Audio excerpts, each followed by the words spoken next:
Hey, good evening, everybody. Tumbledog. Hey, Pinchy Scree. Hey, Drallkan. You can't play spooky games in October. That's illegal. Well, unfortunately, Drallkan, I couldn't play it in October either because I was doing other things around the time I was planning to originally play this. But yes, indeed. Have you ever seen Dog Pee before, Pinchy? That is literally a dog pee emote. If you are curious, feel free to. Well, actually, I'll save you some trouble. I will do it for you. Should be still up. Ew. No. What the fuck? No. Okay, maybe don't search dog pee on YouTube. That might not be a good idea, actually. Because there's actually quite a few other links of rather more disgusting things, but yeah, yeah, there you go, Pinchy. That is what it is. It's an old meme from the Dope Whips days, which Kraja has used for this awesome intro screen. I really hope he makes a festive one. I need to bug him about that if he's going to make an updated Christmas one for next month, as we delve into the festive period. But anyway, speaking of dope lives sort of things, I want to thank No Don for the follow yesterday. We were speaking briefly in one of the streams I was watching, and apparently they were an old dope lives regular for a bit before they were banned or something, and they sort of remembered me from the old days, which was quite nice. So thanks for following the channel. I have changed a bit since those days, but not too much. Not too much. Anyway, it's time for some spooky visual novel shenanigans, which will be enjoyed by me and Drallkan, and maybe that's about it. Well, look, worse at games? I'm gonna need to see some evidence and citations for that, Mr. Drallkan. Not that bad, but I never claimed to be any good either. Anyway, I know this is a visual novel game, and I know that a lot of you aren't going to be interested in this stuff, but it is a horror thing. It promises to be a little scarier than Zero Escape was, although I don't know if the writing will be as good as a Spike Chunsoft game. They've set a very high standard for writing in horror visual novel games in general. Evidence your entire streaming recording library. You can't just say that. You have to show specific examples and then compare it to what should be the acceptable skill levels for those particular games. You know. Anywho, hopefully you're seeing it on screen.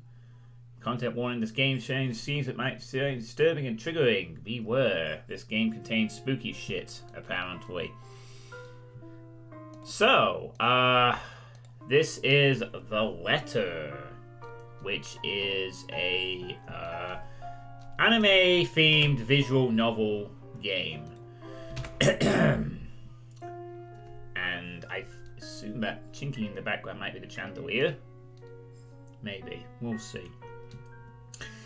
So, this game apparently has an estimated completion time of somewhere between 20 to 33 hours. It has multiple endings, has quick time events, has multiple... and lots of horror. I actually like the looks of the... Yeah, that's what I'm going for. That's what I went off. That's actually shorter than Zero Escape, too, so it shouldn't be as long as that, but... Yeah, apparently quite lengthy. It's in its own right. Oh, okay, and I guess completionist is 55 hours, but that depends on if we,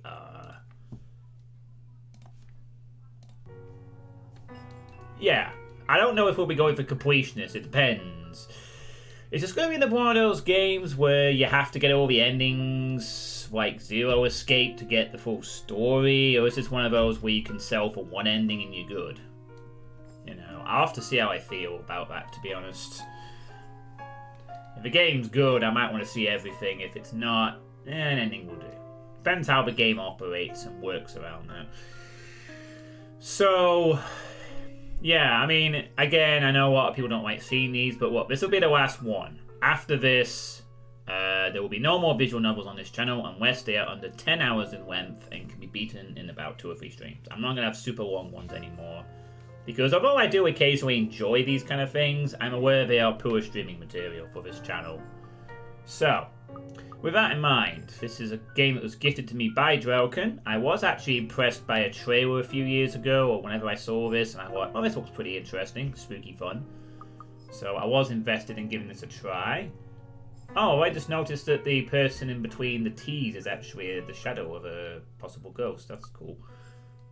You do realise you're still going to play 0 time. Yeah, I do. I am aware, but that will be played elsewhere.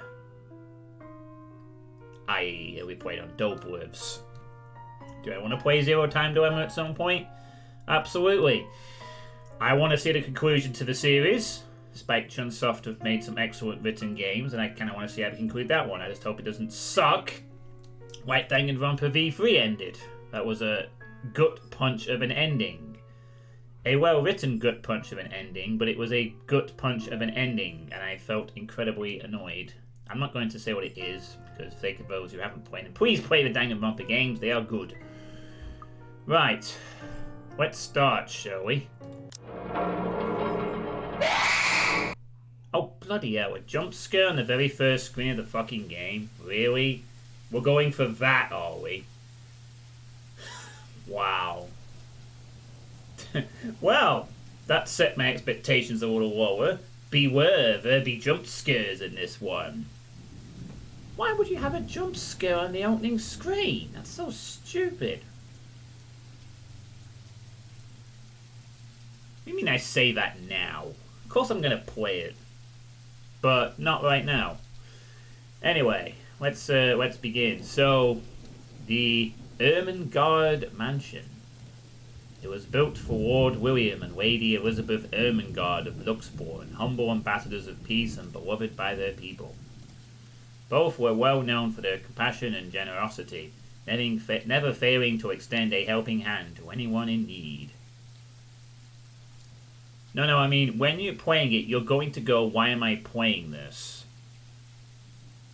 Why would I say that? I like the Zero Escape games. The writing in the second one was excellent. I had high hopes for the third. Under their influence and wealth, what was once a small sleepy village grew to a prosperous and bustling town. This is starting to sound familiar. I'm getting flashbacks to the other game I played on this channel 2 years ago, Spirit Hunter Deathmark. Or was that last year? No, I think it was 2019 I played that one, which was also a visual novel game. However, the seasons of joy eventually ended when the good nobles perished at the hands of a great plague. Their riches and legacy were henceforth passed on to their only child, Lady Charlotte Ermengarde. Well, you'll see, and now you need to play New Game Plus.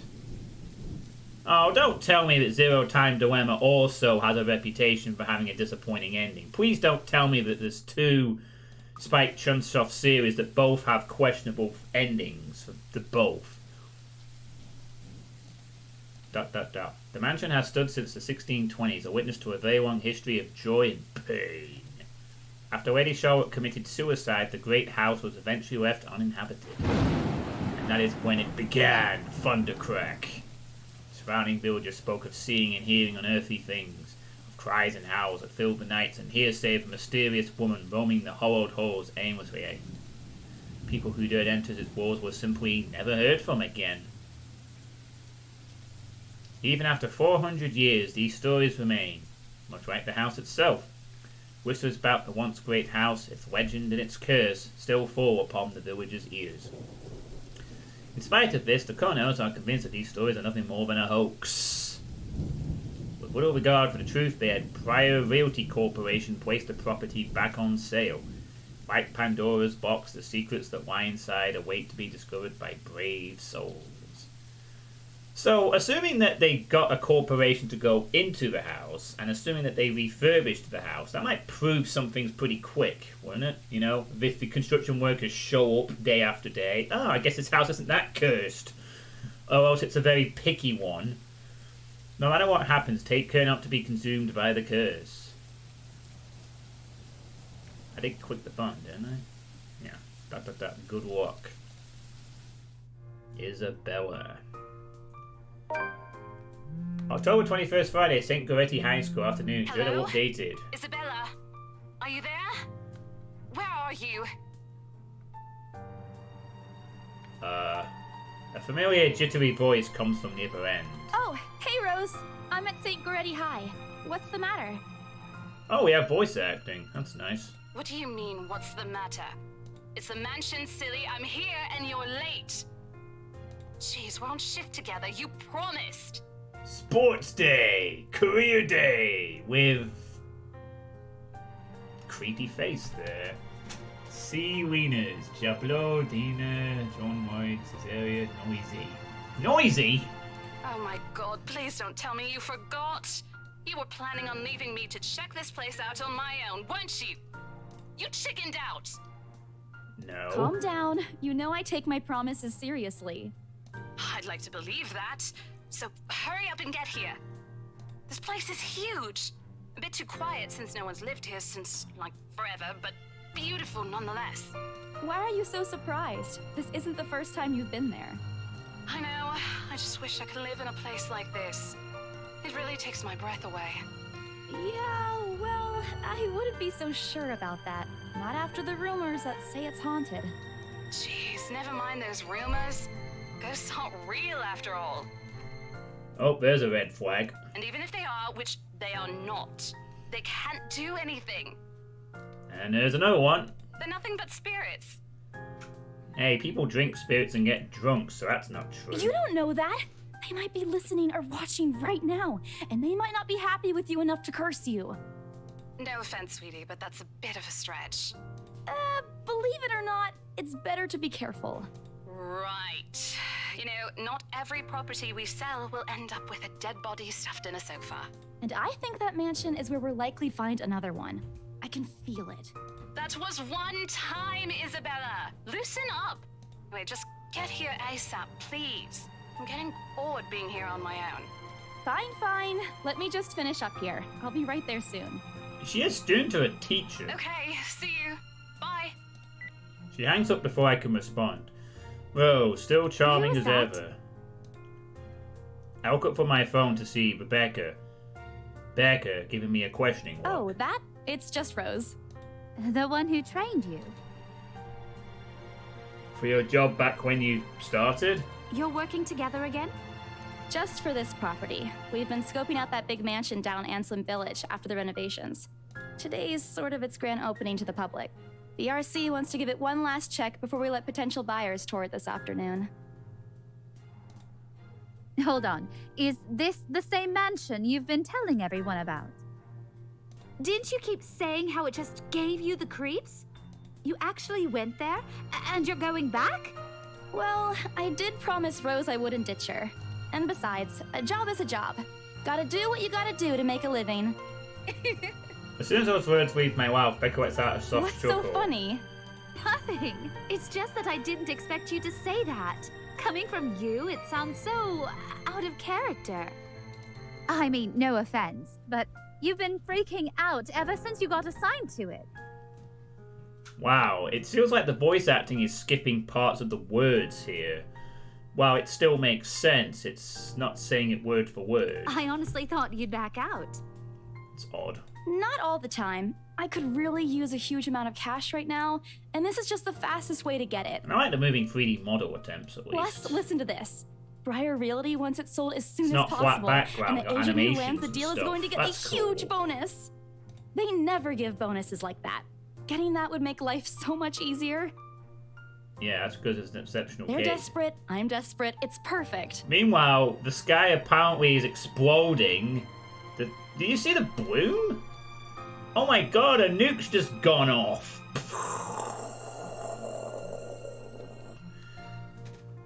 Skynet has become operational.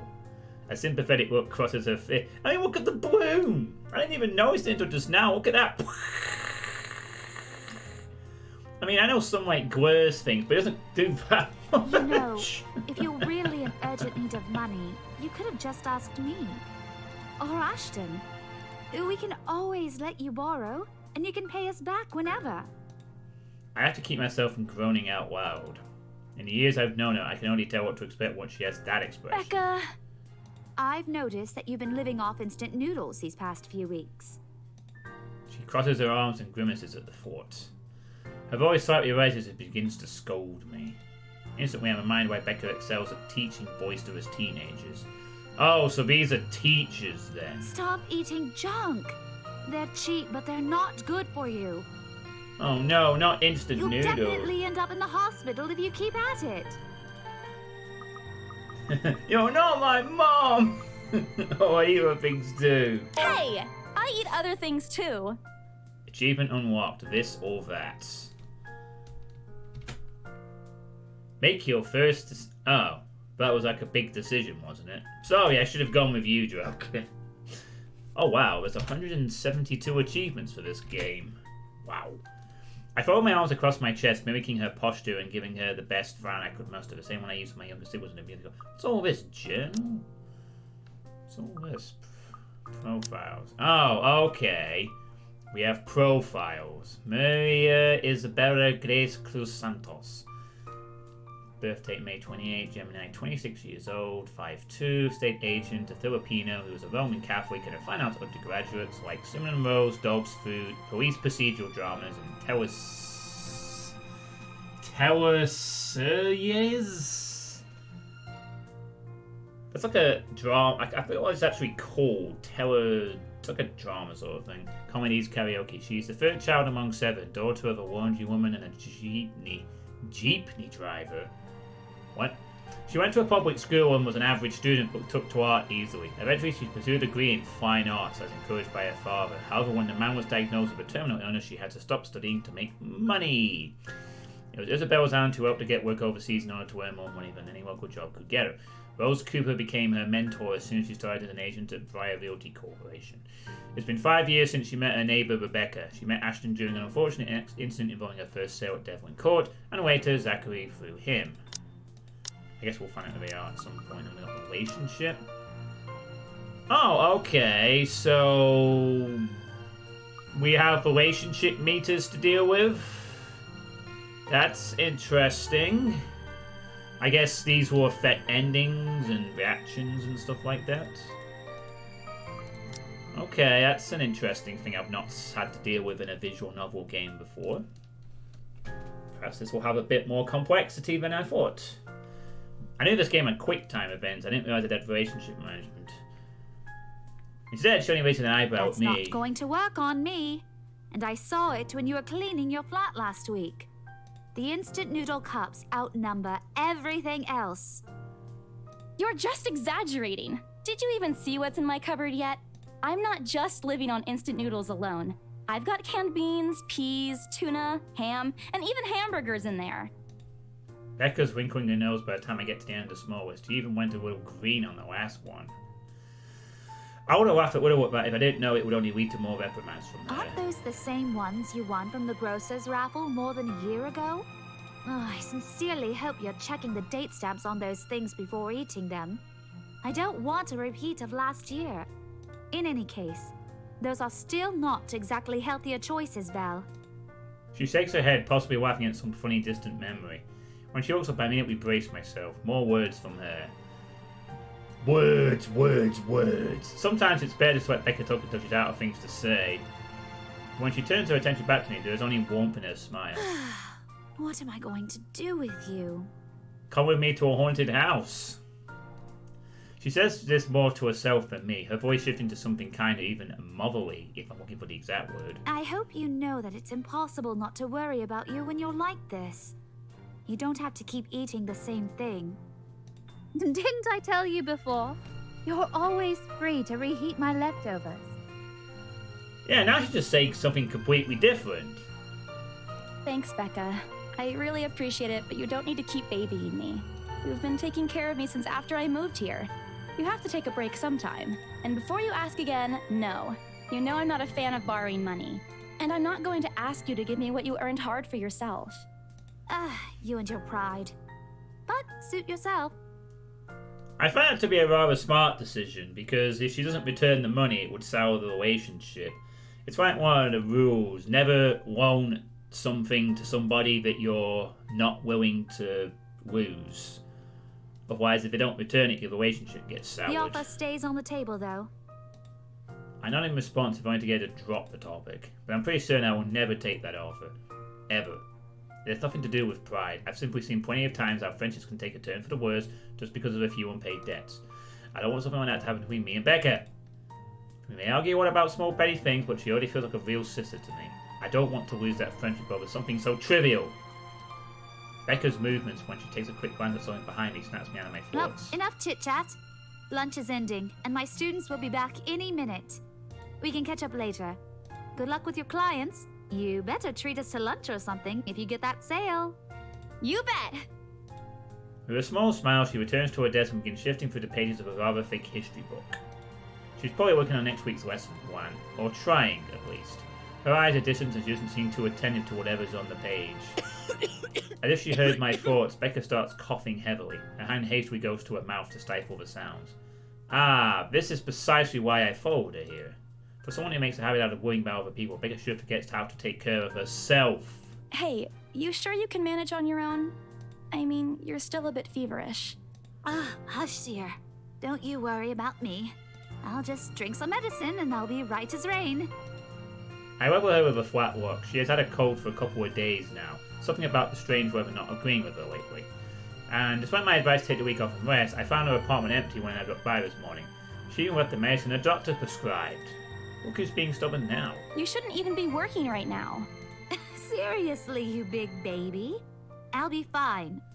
For now, just go to work and stop making that Rose girl wait for you. I'll call you if I still feel bad, and you can come pick me up if it makes you feel any better. She offers me a reassuring smile and I can only sigh. Why do I even bother? There's no stopping her once she has decided on something. Defeated, I reach inside my bag to pull out the same bottle of medicine she left earlier. She looks at it wearily when I place it in front of her.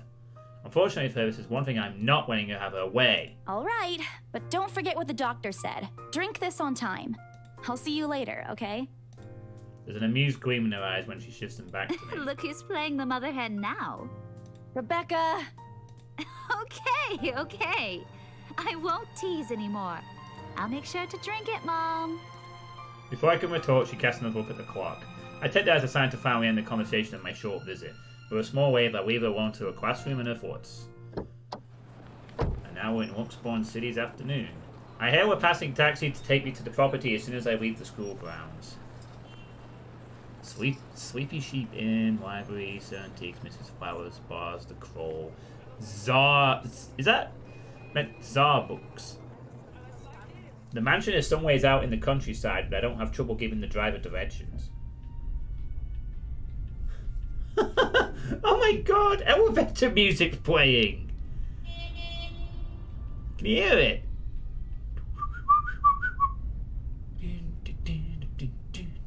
Even that own I Hate Everything video's about to start. Apparently everyone in Luxborn City knows of it, including every bit of rumour surrounding the place. In fact, just a mention of its name is enough for locals to give you cautious sidelong glances. I learned that the hard way the first time I commuted here, and it only boosted my belief that there's something more to the house. Even the news of it being renovated and placed back up in the market has caused quite a stir. Thankfully, it died down a few weeks later. The place would have become a lot harder to sell otherwise. I avert my eyes from the window once the buildings shrink in the distance. We get a glimpse of the countryside soon, although a quick glance at my watch tells me we're still a few minutes away from our destination.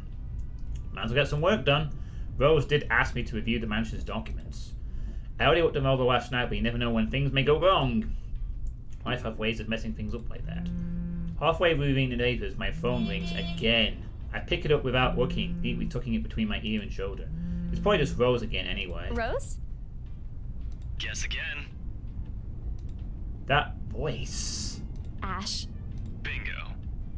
Hey, what's up? Just checking if you're still cool later this evening.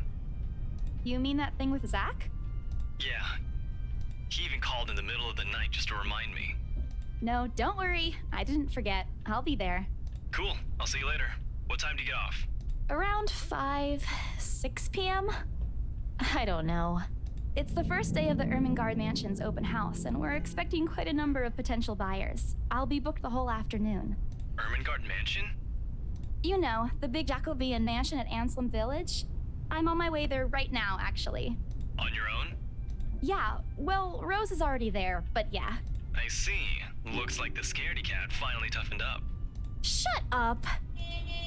Ash struggles and I can't help but roll my eyes upon hearing it. I'll see you later. Drop me a call when you're done. I'll Ah. see if I can pick you up. Asshole? Okay.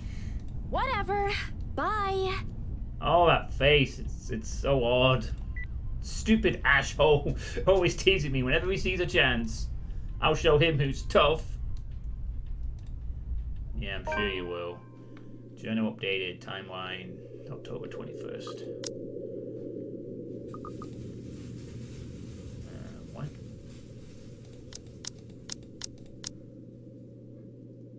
Oh, right. It's interesting. We have journal entries before the start of the game to unlock, apparently. Interesting. Before going to the Ermengarde mansion, Isabel Santos dropped by St. Grady High School to check on Rebecca Gales. The former reminded the wife to take her 3 minutes before leaving on the way to the mansion. Isabel received a phone call from Ashton Frey, reminding her of Zachary Steele's movie premiere that night. Huh. Yeah. I have a feeling this will be important later. It takes a few more minutes until I finally reach the infamous mansion. I have to admit, the entire property does look wonderful from the outside. Yet, despite all of this, it does nothing to hide the fact that something is just wrong. The surrounding area is unusually silent, and only the rustling of the leaves can be heard as the occasional breeze passes. While Aslan Village is just a few miles away, everybody keeps their distance on purpose.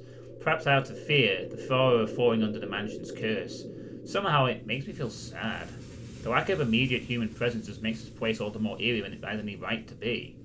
The same birds keep flying over the top of the house, too. If it's uncanny in broad daylight, I can't imagine how this place looks at night. Are you planning to go inside that place, Missy?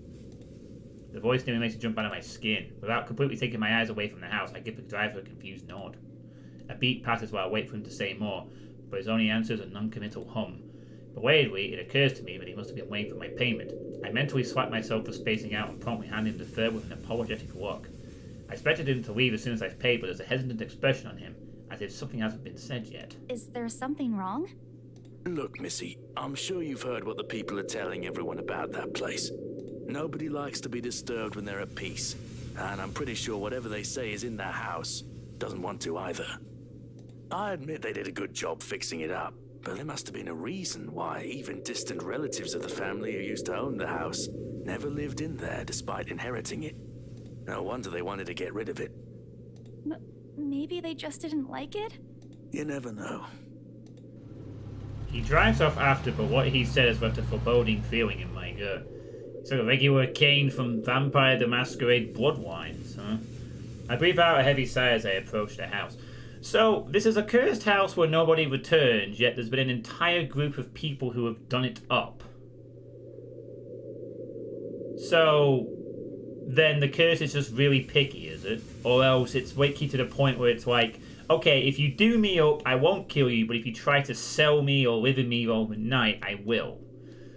After hearing enough of the rumours, I should have expected the conversation to take that turn. But I'm already here. Backing out is completely out of the question. It's not like I have a choice anyway. If I want to get that bonus and commission one way or another, I've got to sell this property. Well, that should be easy. Sell it to people who want to live in a haunted house. Influencers. Shit like that. The door is ajar when I get to it, however, while my own copy of the keys dangle uselessly in my hand. Hell, so many people would love to be in a haunted house for the clicks and stuff these days. You could probably sell a property like this pretty easily.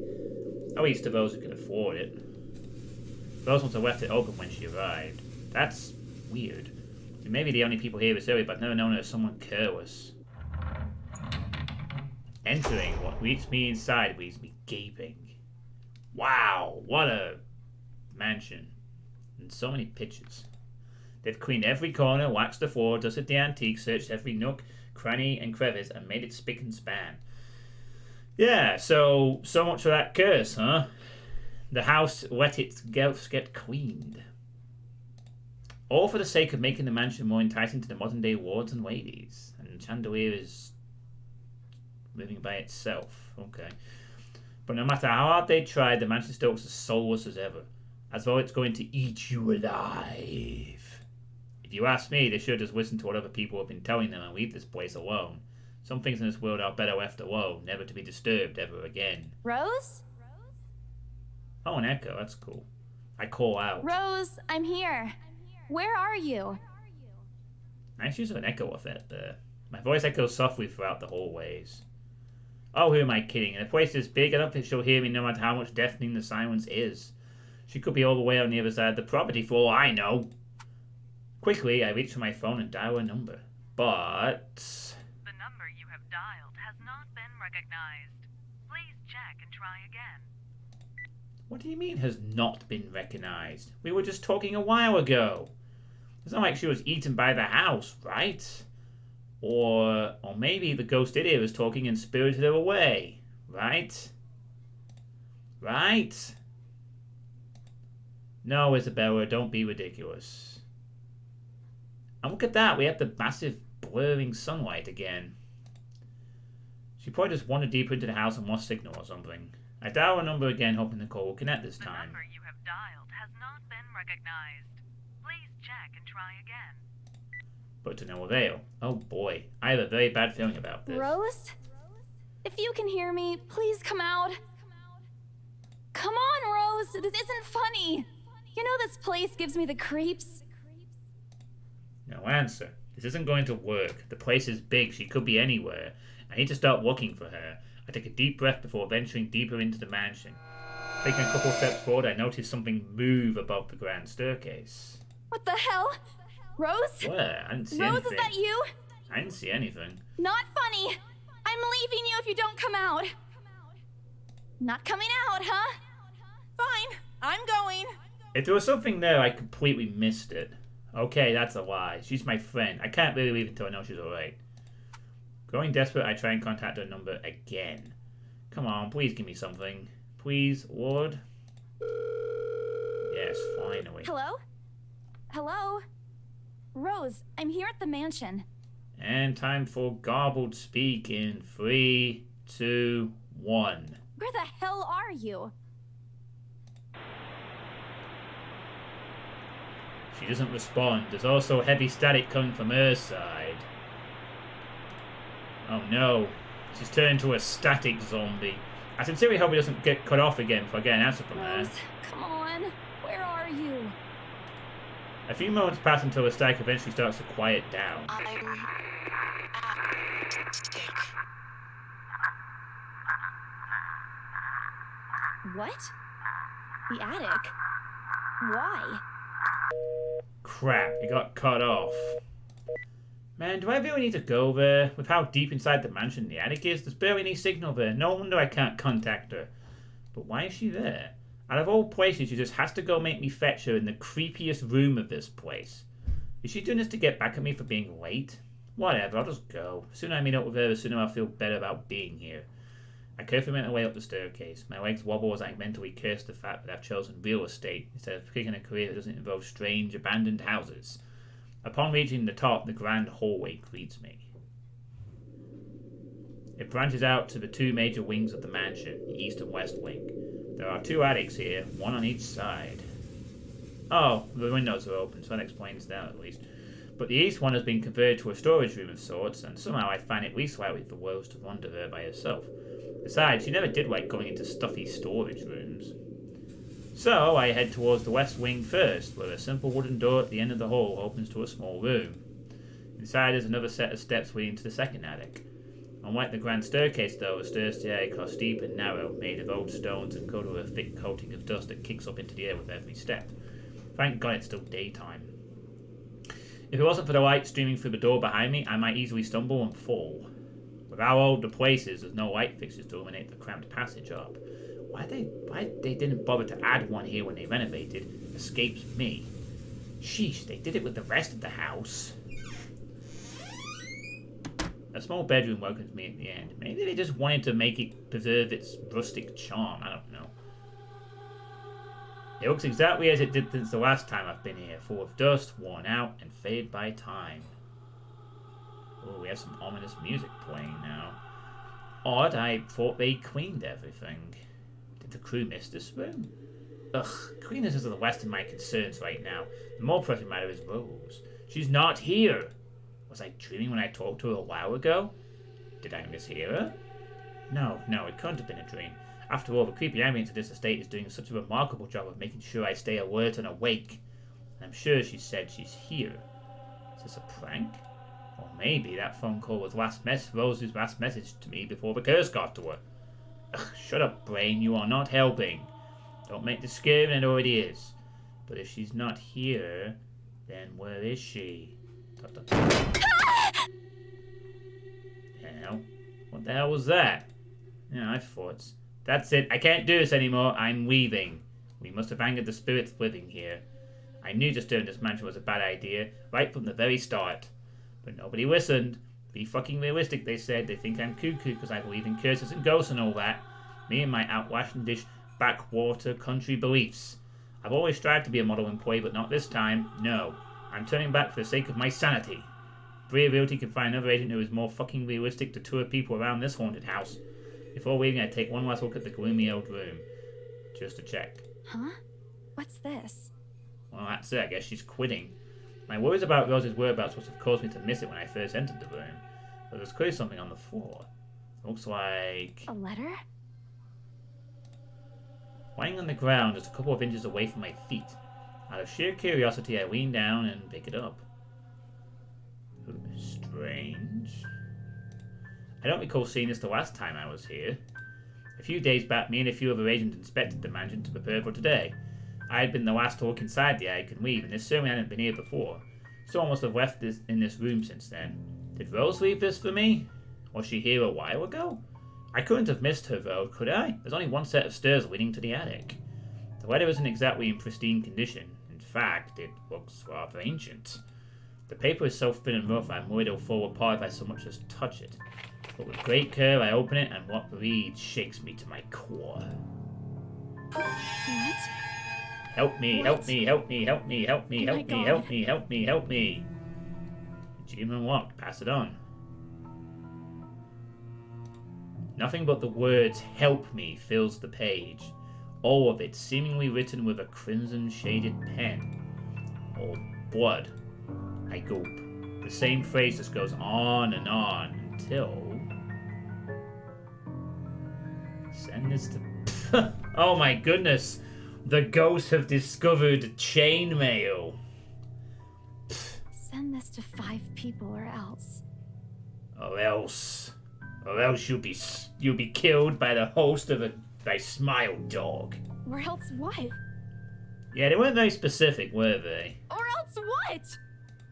As quickly as I can, I scan the back of the paper and peek into the envelope to make sure I'm not missing out on the second page. But there's nothing. No. Oh, please, no. I guess the ghosts couldn't think of anything to do. They just put send it to 5 people or else... Ah, fuck it, that's creepy enough. My hands tremble as dread creeps over me. The room is suddenly getting colder. I need to get out of here. Throwing the paper in half, the sight that greets me next has to be frozen on the spot. Oh my goodness! Mannequin feet! A pair of blood-soaked feet enters my field of vision, covered in gaping wounds with skin eaten away to reveal flesh, bone, and all manner of things one isn't meant to see. It's too much. All of it is too much. I want to cry, call for help, but the words catch in my throat. Even my feet won't move, completely paralyzed out of terror. Oh no, what do we do? What do we do? Do we be brave and look up, or do we close our eyes and pray? Oh no, Drallkan, what do I do if you're still here watching this stream? Because you're probably the only one who is, to be honest. Be brave and look up. I need to face it. Whatever these feet belong to, I need to face it. And if I'm going to die, if they're going to kill me, at least I'll know what my kill looks like. A cold comfort. So with a deep breath, I summon every ounce of courage I have left in me and shift my gaze upwards. Oh no! It's the... Oh. Please, don't hurt me! That is a little freaky, I would admit. No! Why did you look up? Without thinking, I scrambled towards the... Oh dear God! Yeah, it is like corpse body, isn't it? Run away! I struggled to open it, but it won't budge. Stay away! Go away! Please, Lord! Make it go away! Oh god, why now? Why won't it open now? My heart sinks as reality dawns in. I'm locked in. Locked in with that thing. Let me out! Let me out! Lord, please, let me out! It slowly approaches me as I wince the door unboundedly back and forth.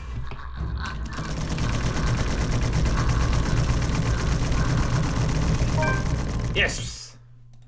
The door finally swings open and I couldn't have been happier. That was our first quick time event. Wasting no time, I leap out the door and don't look back. My feet pound against the floor in rhythm with the loud, fast beating of my heart. By the time I run past the hallway and find myself atop the grand staircase, my chest feels so tight like it's going to burst. Even fucking visual novels of quick time events now. Jeez! But it's nothing compared to the feeling of hope the sight of the exit gives me. Racing down the stairs, a breathy laugh escapes me, and my shoe slips and I find myself falling until my back hits the ground and pain racks my body. My hand grows fuzzy and my vision dims as I fight to stay conscious. Go away. Oh no, and then she was approached. The last thing I see are those feet before all I know is darkness. While looking for a missing agent, Isabel Santos found a mysterious letter in the Emigard mansion's attic. Driven to fear by what she read inside, thinking to place his curse at work, she hurried to leave the place only to meet a ghost. Well, she has a twisted ankle, but she also has the ability to appear out of thin air and slowly crawl towards you. She's going to probably do horrible, horrible things now. So Isabella's probably dead. Or at least going to be in a lot of trouble when she wakes up. A buzz breaks the silence. I start to rouse, pulled into consciousness against my own will. I've never felt this tired before. I just want to sleep, but the insistent buzzing, poking, and prodding isn't letting me. My old mattress may not be the comfiest of places, but that doesn't make me any more eager to wake up. 5 more minutes, Becca. I swat away at what is nudging persistently at my side. Come on, I'm scared of you extra minutes of sleep today. I promise I'll work hard once I'm up. Anne lightly taps my cheek and something cold is suddenly being pressed at the back of my head. The icy sensation slowly spreads throughout the area, giving me an uncomfortable feeling. Isabella? Isabella? God, can you hear me? Isabella? The fog immediately lifts my mind the moment I recognize the voice and my eyes snap open. Then, looking down at me, is Rose. Another woman wails behind her, but my attention is too focused on my co-agent to even ask why there's someone else with her. Rose's posture just screams worry about she's keeping a straight face. Or trying, at least. I can't help but feel bad for making her fret. Well, yeah, it's true, there are worse things to see before darkness, but... So we've already established there's a ghost girl in this house, and she's very, she wants us to stuff this letter to 5 other people, apparently. A wave of dizziness washes over me as soon as I try to get up, forcing me to lie back down again. Luckily, the feeling subsides after a few seconds until only a mild throbbing somewhere at the back of my head remains. With a little assistance from Rose, I push myself upright. She hands me an ice pack and gestures for me to press it where I suspect a small bump has already formed, yet the light taken me area indicates anything. Alright, Isabella, where are we? The Ermengarde mansion. Why? Ow, my head. And the date today? October 21st? Rose. Last one. Can you count to 15 in reverse order? 15, 14, 13, 12. No, that's wrong. Why are we doing this? She's just checking if your injury is in any way serious. This time, I curiously regard the woman standing beside Rose. Is it possible to overlook her? What with the way she towers over us? And here I thought Rose is already tall. Who is she anyway? One of the remaining cleaning crews? But with how primly dressed she is, I don't think anyone would want to clean a suit. An expensive suit at that. The gloves alone must have already cost a fortune. Her eyes slowly shift between me and Rose, considering it was an almost unreadable expression, before finally fixing a sharp gaze on me. I can't help but fold my arms protectively over myself as she does so. She may be far from a cleaning crew, but she certainly looks like our supervisor during evaluation. Just do it, please. I am them both weary, but recite everything that she has asked. Rose wheezes a breath of relief once I'm done. You scared me for a moment there. I was about to call for an ambulance. Are you alright? Exasperation soon replaces the dull ache. The memory's a little fuzzy, but the attic There was someone, Rose. In the attic. Someone? You mean a client? Oh, that's unlikely. It's probably just one of the cleaning crews. The boss sent a few of them back this morning for some last minute... No, not any of those. They're, I'm not actually sure. Wait, didn't I call you? You said you were in the attic when you answered. That's why I went there in the first place. Both Rose and the lady look at me like I've just grown another head. Did I say something weird? Rose quickly casts an apologetic smile at the woman before the awkward silence stretches on further. It's her saleswoman smile, the same one she taught me back when I was still a trainee. I should show this to troublesome clients or just avoid trouble in general, she advised. It's also the same one she gives me when I've done something particularly absurd that may cause us to lose a potential sale. Her eyes are serious when she turns back to me. She takes both my shoulders, gently squeezing it with as much patience as she can muster. As much as I'd love to have gotten at least a heads up of your arrival, I didn't really get a call from you. You know, signal here is absolutely horrendous. I was in the garden earlier and couldn't even make a single call. Isabella, I'm going to ask again. Are you really all right? What happened? I don't know. It's all a bit blurry. I remember I was looking for you, but you weren't in the attic. And there's... whoever it is. Then I must have tripped on a rug or something on the way down. Oh no. Do you think someone came in while you were out? You left the main door open. We are so going to get into big trouble if something gets stolen, Rose. Perhaps it is a concussion. Are you sure you feel fine? We could still call for an ambulance. I could cover for you. No, I'm fine. I'm okay, Rose. I can work. Wait. Hold your horses, Rose. I can't just miss an important sale because of a minor bump in the head. An extremely minor bump. I've had worse when I was a kid. This is nothing. Besides, if I leave, you'll have to shoulder everything in the open house. Alone. And in a mansion this big? Well, there's also the part where I may lose that bonus BLC promise, but that's completely beside the point. Rose gives me a skeptical look when I return the cold compress to her and push myself off the floor. I have to use the staircase's railings to sustain myself, but otherwise I feel fine. See? I'm A-okay. The two of them exchange a worried glance and Rose assumes a contemplative look. I bite my lower lip in anticipation and she says no. Alright, you in. A smile threatens to slip out. If I see that you aren't feeling well, I'm taking you personally to the nearest clinic to have you checked. Clear? Clear as day, ma'am. Thanks, Rose. You insisted. But remember what I said. First sign of you looking not okay, and we're off. No questions asked. It's just a small bump. Don't worry. You shouldn't downplay these kinds of things. It could be a serious injury for all we know. Suddenly, a small cough sounds against the walls of the foyer, interrupting our banter. The woman is looking expectantly at the two of us, her stare making me shrink back a little on myself. She isn't really intimidating. Well, she is, but not in the scary negative way. Far from it, actually. Her demeanor simply commands an air of sophistication and respect. In a different world, a younger me would probably wish to be like her. But our lack of response, she coughs again, lifting a well-trimmed eyebrow at me in question. Words get caught in my throat at the sight of it, and Rose, as usual, is swift to catch my blunder. My sincerest apologies, Mrs. Miss McCulloch. Marianne McCulloch. Okay. She hands Rose her business card. Marianne McCulloch. Tralliles Designs. Interior designer. McCulloch at xmail.com. xmail.com. An extreme mail thing. The words interior designer catch my eyes, but before my partner flips it over. Oh, probably someone interested in the mansion for its 17th century influences then. I won't hold it against her though. Despite the hearsays and remaining uninhabited for years, the mansion's original fittings and furniture have been kept completely intact and restored to pristine condition. I suppose some people found that trip to the past feeling appealing. After all, with what it offers, this place could also be a haven for people looking to live somewhere with a classic historical charm.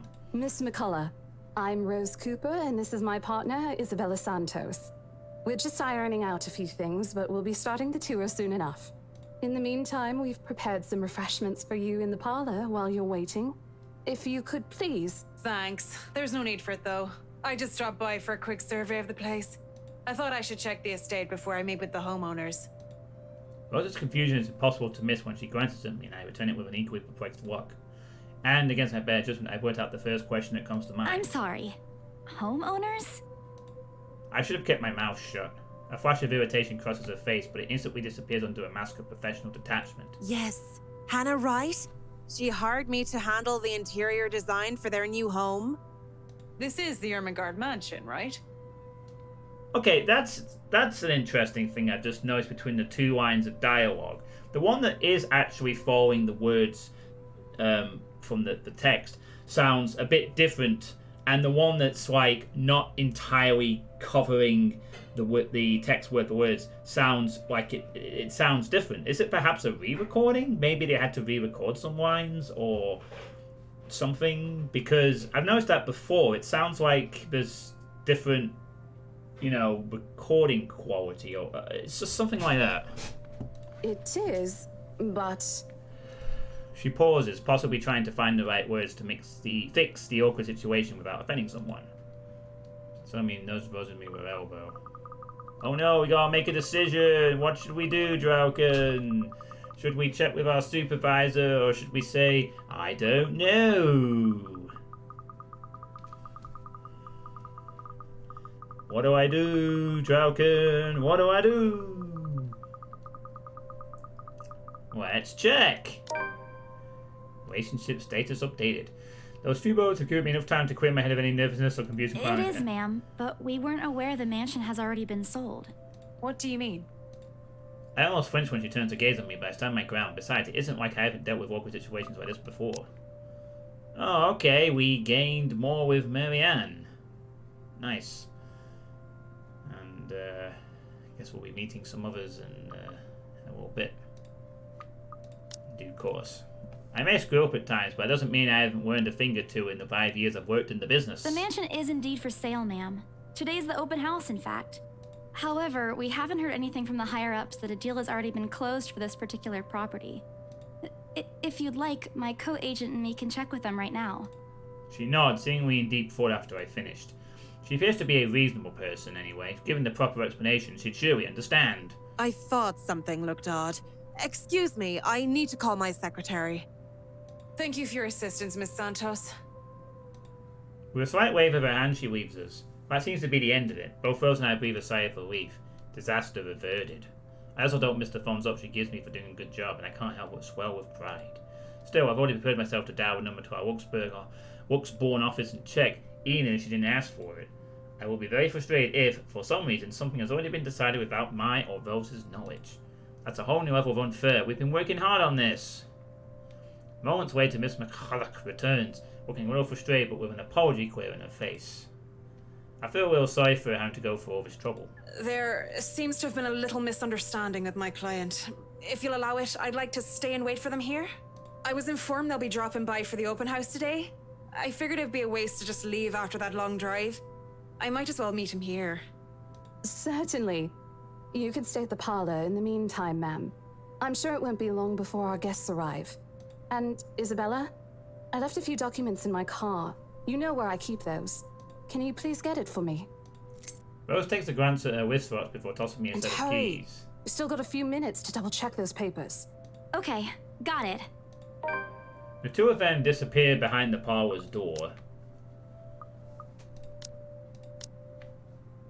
Alright, here we go.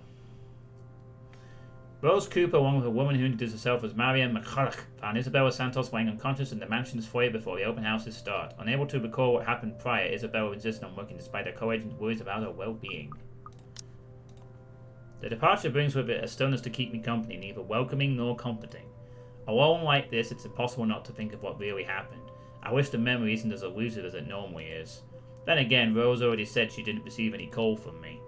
Was it just paranoia? A temporary lapse having heard all those tales about this place? Probably. I want to think of it as such. Better to think of it as such so I can work in peace. Except a small part of my mind begs to differ, and if I am going to be completely honest with myself, I want nothing more than to leave this place as soon as possible.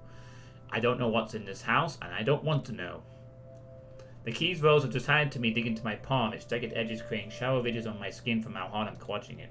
It's a reminder of what I still need to do and why I've taken this job in the first place. Hugging my blazer close to my body, I exit the house to get what Rose has asked of me.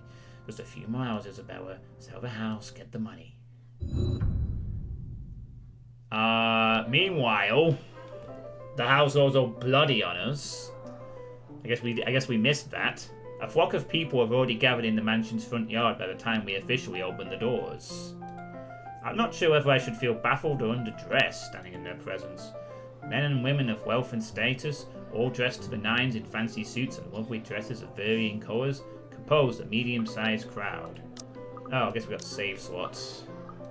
That was nice and quick. Their necks, arms, and fingers are adorned with silver and gold, glinting in the afternoon sun. Some even have ridiculously fancy feathered hats on their heads. I really hope there aren't any magpies waving nearby like in the stories. Those birds will have a field day in this.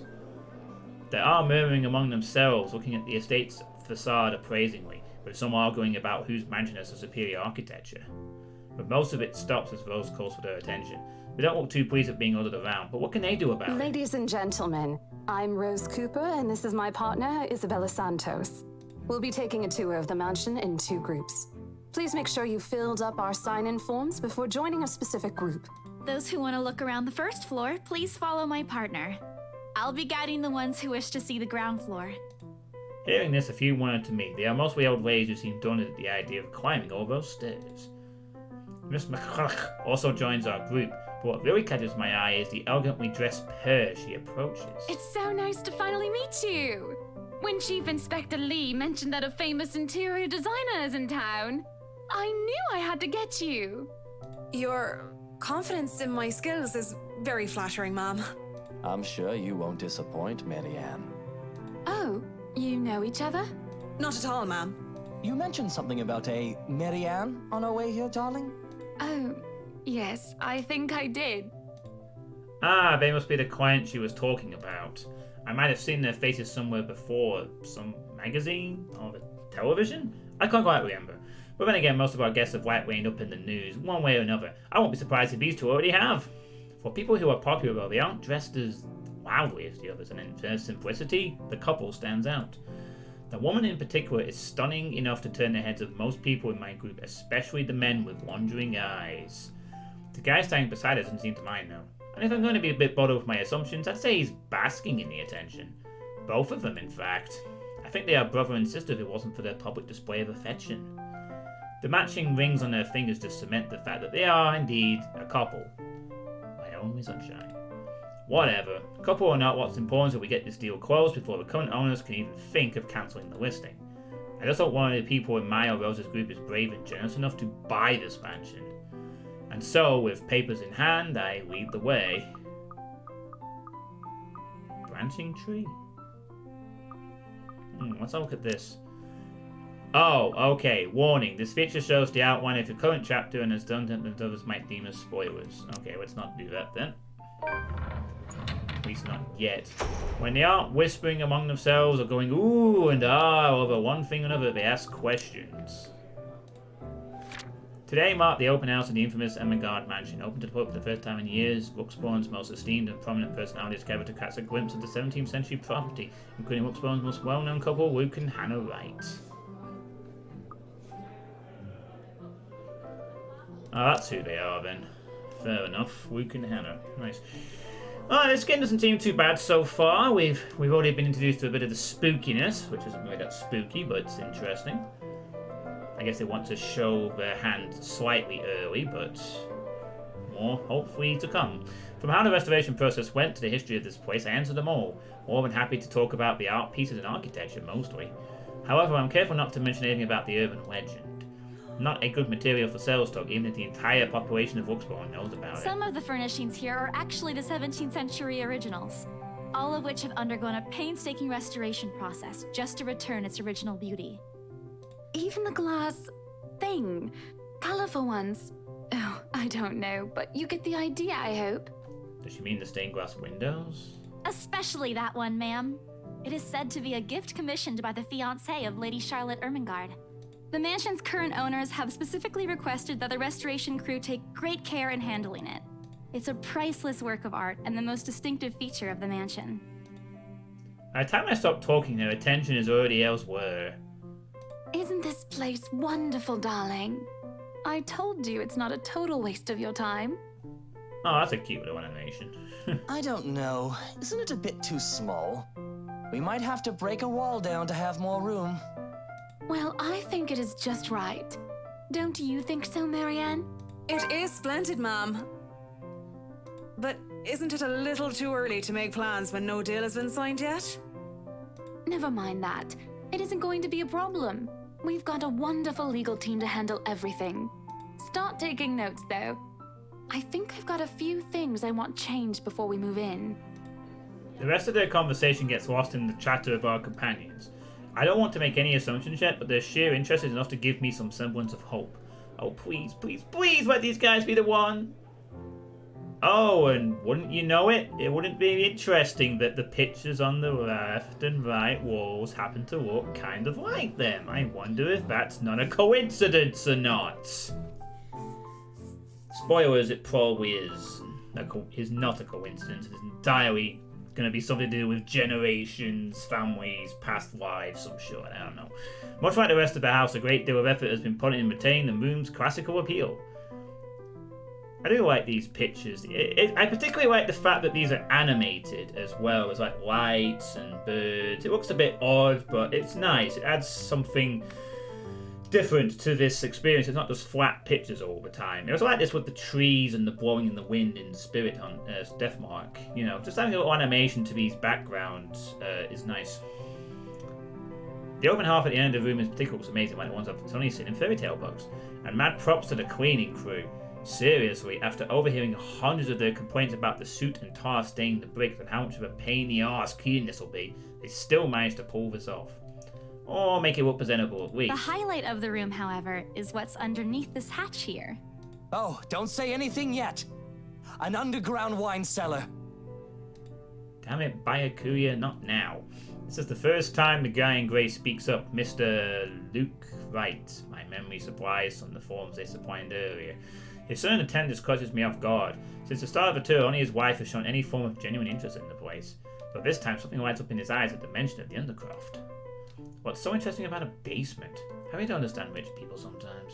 Right now, it just gives me the impression of a child who has seen what he absolutely wants for Christmas. I've always found it cute whenever I see children act that way, my younger siblings especially. On a grown man, it's almost funny. Yes, sir. It could house around 7,000 to 11,000 bottles of wine. Truly? And the room? How was it built? With blood. The bricks that were used to build the cellar had been carefully picked for the purpose of maintaining and preserving a constant temperature and humidity in the room. It's a good place to keep your private collection in if you have one, sir. It keeps the corks in good condition. Oh, love. Didn't you say before that you wanted to make your own personal vineyard? Perhaps you could start one here. You know we're going to need space for that, darling. And this isn't big enough? If it's space you're worried about, sir, the Ermengarde mansion sits on a 46-acre lot. There's plenty of room for it. We were told that the original owners had a horse stable built here before, too. There's a contemplative expression on Mr. Wright's face, but he doesn't say anything further. His wife, however, seems really pleased that he has started to show interest, if only a little. I smile to myself. I may not completely understand how these people's minds work, but I sure as hell know how to spot a buyer with sincere interest. Score! I can't wait to tell girls. The rest of the tour goes by without a hitch. After more than half an hour, we're able to cover almost every room on the ground floor and are heading to the parlour.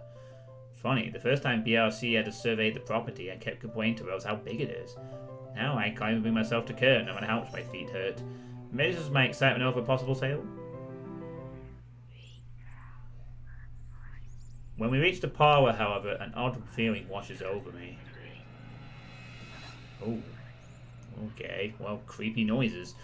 It starts off with small goosebumps on my skin, a feeling of being watched intently. Whispers in my ear and shadows dancing, working in the corner of my vision. Dark silhouettes that are gone when I turn to look. A chill sails down my spine, making me feel sick, and I start to break out in a cold sweat. I can't do this. I need to sit down for a moment. The old ladies in the group have been requesting for a break anyway. If I can just... Excuse me? Everyone? We will be taking a 15-minute rest here before we visit the first floor. In the meantime, please help yourselves to the refreshments and snacks we prepared. If anyone has any questions, feel free to approach me. I'd be happy to help you. I let them sit while I retreat to a quiet corner to recover. It's not what you think. Don't think about it. It's not what you think. I've probably just caught Becca's cold. Don't think about it. I'm left alone for a good while, the same words sprung out of my lips in a silent prayer, until a hand taps my shoulder. Hello, you there? Yes, ma'am? Oh, look at you! Having to show a group around a mansion this big must be exhausting. Not a problem, ma'am. I'm just doing my job. What a hard worker. Anyway, Isabel, right? Isabella, actually. But yes, what can I help you with, ma'am, right? Please, just Hannah. Call me Hannah. I just wanted to ask, Mom how soon Hannah. are we able to move in? My brain completely stops. The sick feeling plaguing me is suddenly gone, replaced by utter bewilderment. Is this a joke? She looks at me expectantly as I struggle to come up with an answer. Wait, ma'am, you see, but we haven't even negotiated a price yet, ma'am. We haven't even finished touring the rest of the mansion. A sale would be great and all, but... She stops me from speaking any further and puts a hand on my shoulder. For a moment, with a tight smile, she looks as if she has tasted a particularly sour lemon. Oh, please, sweetie, don't insult me. Money is not a problem. And, just between you and me, this place is better off with us than with some old lady who'll probably just fill it up with cats. I personally don't think there's anything wrong with having cats here, ma'am Hannah. I'm sure there's more than enough space here if you want pets. Perhaps I'm still not feeling well, but I really got wrong with cats. More importantly, why is she talking about moving in already? Well, I'm more of a dog person. But you see, this is going to be a gift to my darling. It's going to be our anniversary soon. Oh, that's nice. And it would be so wonderful if you can secure its purchase for us. Why, I can even offer something extra if you help us out with the paperwork. We actually have a process for this, ma'am. I don't really think that would be necessary or appropriate. And just what are you two lovely ladies talking about Yeah, here? ma'am Hannah. Leaving Too me many and our pout lovely jokes at interior once. designer to talk here by ourselves. What would the people think, darling? Oh, it's just small talk, love. I was asking if she could help me with the paperwork. I try not to wince when her nails dig into my shoulder.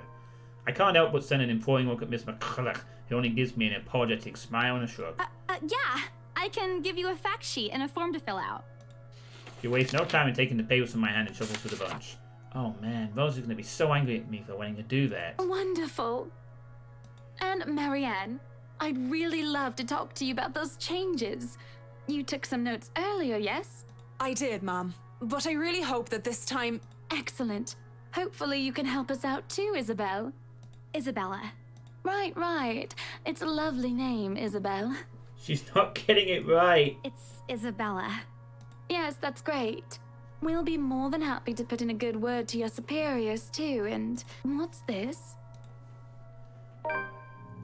A look of confusion and disgust appears on her face. Turning to her husband, he merely shrugs in reply. I just got the achievement D-list horror prop. That's, an interesting work of art. Not to my taste, though. I'm sorry. Darling, Buttercup, art is a complete overstatement for this garbage. It looks like a cheap prop from a D-list horror film. Shush, love. Let the girl do what she pleases with, what do they call this? Oh, forget about it. At the very least, it's not as dreadful as the one art exhibit I was forced to attend last month. You should have seen it, Marianne. Even you would have been appalled. But I'm sure you'll know what to do with our walls once we get started. I highly doubt it is as bad as you say, ma'am.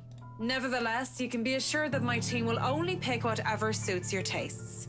Nothing of this chain letter sort, of course. It has to always work with a palette. I'm quite sure chain letters these days don't come in this form. So, she's shown it to 3 people. So, it's my turn to be puzzled. What do they mean? Rose and I double-checked everything. Are the papers I handed done enough? I want to ask what I did wrong. I don't want to mess this up. But with the way Ma'am Hannah's leading the conversation, I'm afraid that's exactly what will happen if I do interrupt her. That's good to hear. See, darling, isn't she an absolute delight to work with? I can't wait to see how this place will look when she's done with it. Oh, you don't have to tell me that, Buttercup. A smile is back on her face when she turns to me and hands me a strange piece of paper. I would still put it away if I were you, though. Otherwise, people might get the wrong impression. Anyway, as I was saying... I don't hear the rest of what she says after that. I can only stare down at the paper, at the letter in my hands. The sides crinkle in my grip and my breathing grows labored. Dread quickly fills my mind. Isabella? Are you alright? You're looking pale. I didn't even notice when Rose's group joins in the parlor. I want nothing more to say that no, I'm not alright. I want to leave this place because I remember everything as clear as day. This letter and that woman in the attic. It's real. The letter. I'm sorry, I didn't know. Careless. I've been so careless. How do I even tell them that without looking like I've gone mad? Oh, what do we do? What do we do? Do we show her the letter or we don't show her the letter? I mean, if we show her the letter, that's person number 4 on the chain letter thing. So it is. I blurted out before I could think twice about what I'm going to say. Oh no, we've lost points with Marianne apparently. Oh well. Rose, we need to get out of here. This place is cursed. Rose cast a nervous glance at the people in the room. Most are still engaged in a conversation with their peers, but those curious enough to turn their heads in our group's direction have given their trademark saleswoman smile. A tight expression is on her face when she pulls me Isabella, aside. we've already had a conversation about this weeks ago. Those are just stories. And I'm telling you that it's not. I saw something in there. It's not human at all. I thought it was just nothing, but isn't this letter proof enough? She gently reaches out to pick up the paper off my hand. Without even taking a glance at it, she folds it back neatly. Look, I'm really getting worried about you. I know you want to see this open house through, but your condition is more important. Give me a few minutes to wrap things up here, and I'll drive you to the nearest hospital. No! You don't understand! There isn't a condition, Rose. No concussion at all. I'm fine. But this place isn't, and you're being stubborn about it. Before Rose could open her mouth for a retort, a hand lands on both our shoulders, pulling the two of us a distance closer. Now, ladies, what seems to be the problem here? Nothing, sir. I just had to clarify a few things with my colleague. Well, it certainly seems intense.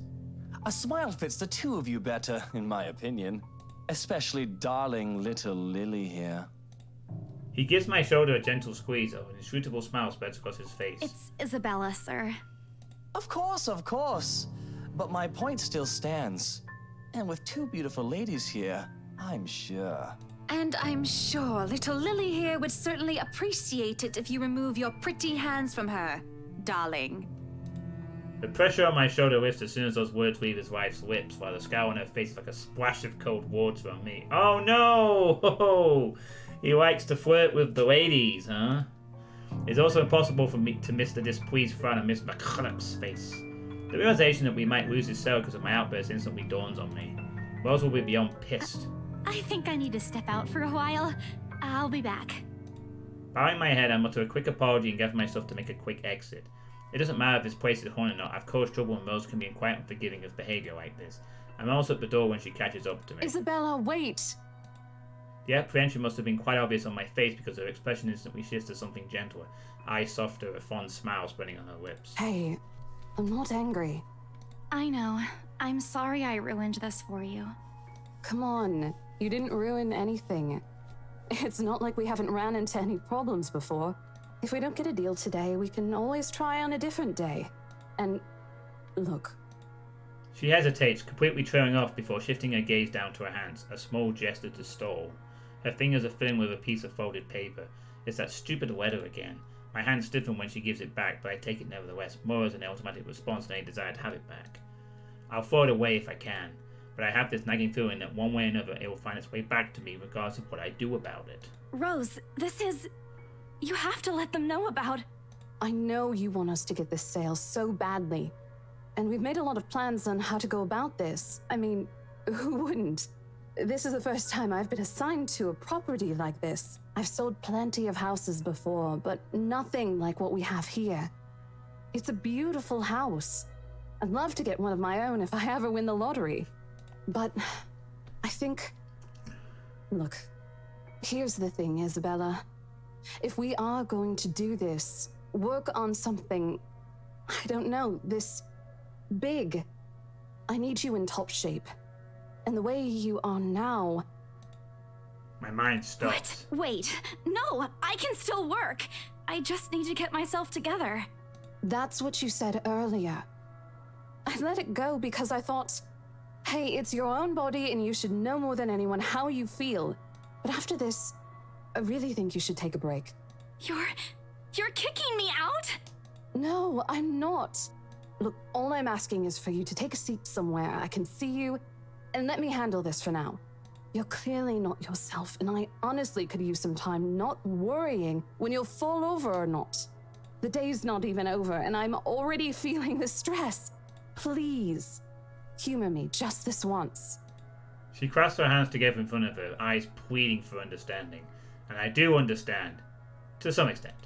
That doesn't mean I will any less awful. Whether at myself, at the unlucky turn the situation has taken, or for her, I don't really know. I promise I'll give you a full report of what happens after. I'll even let you take the lead tomorrow. Oh, look at the cute little smile. Fine. Okay. I'll step aside for now. You're upset. A little, yeah, obviously. If it's any consolation, I won't tell the boss about today. You know how he is. Please don't. I don't want a repeat of the lecture I got during my first assignment. He called me a noob, and I don't even know what that means. Okay, I was a noob. What kind of boss do you have? Gamer boss. Oh my god, you noob. I remember we both burst into helpless giggles, learning the strange looks on the guests milling about the door.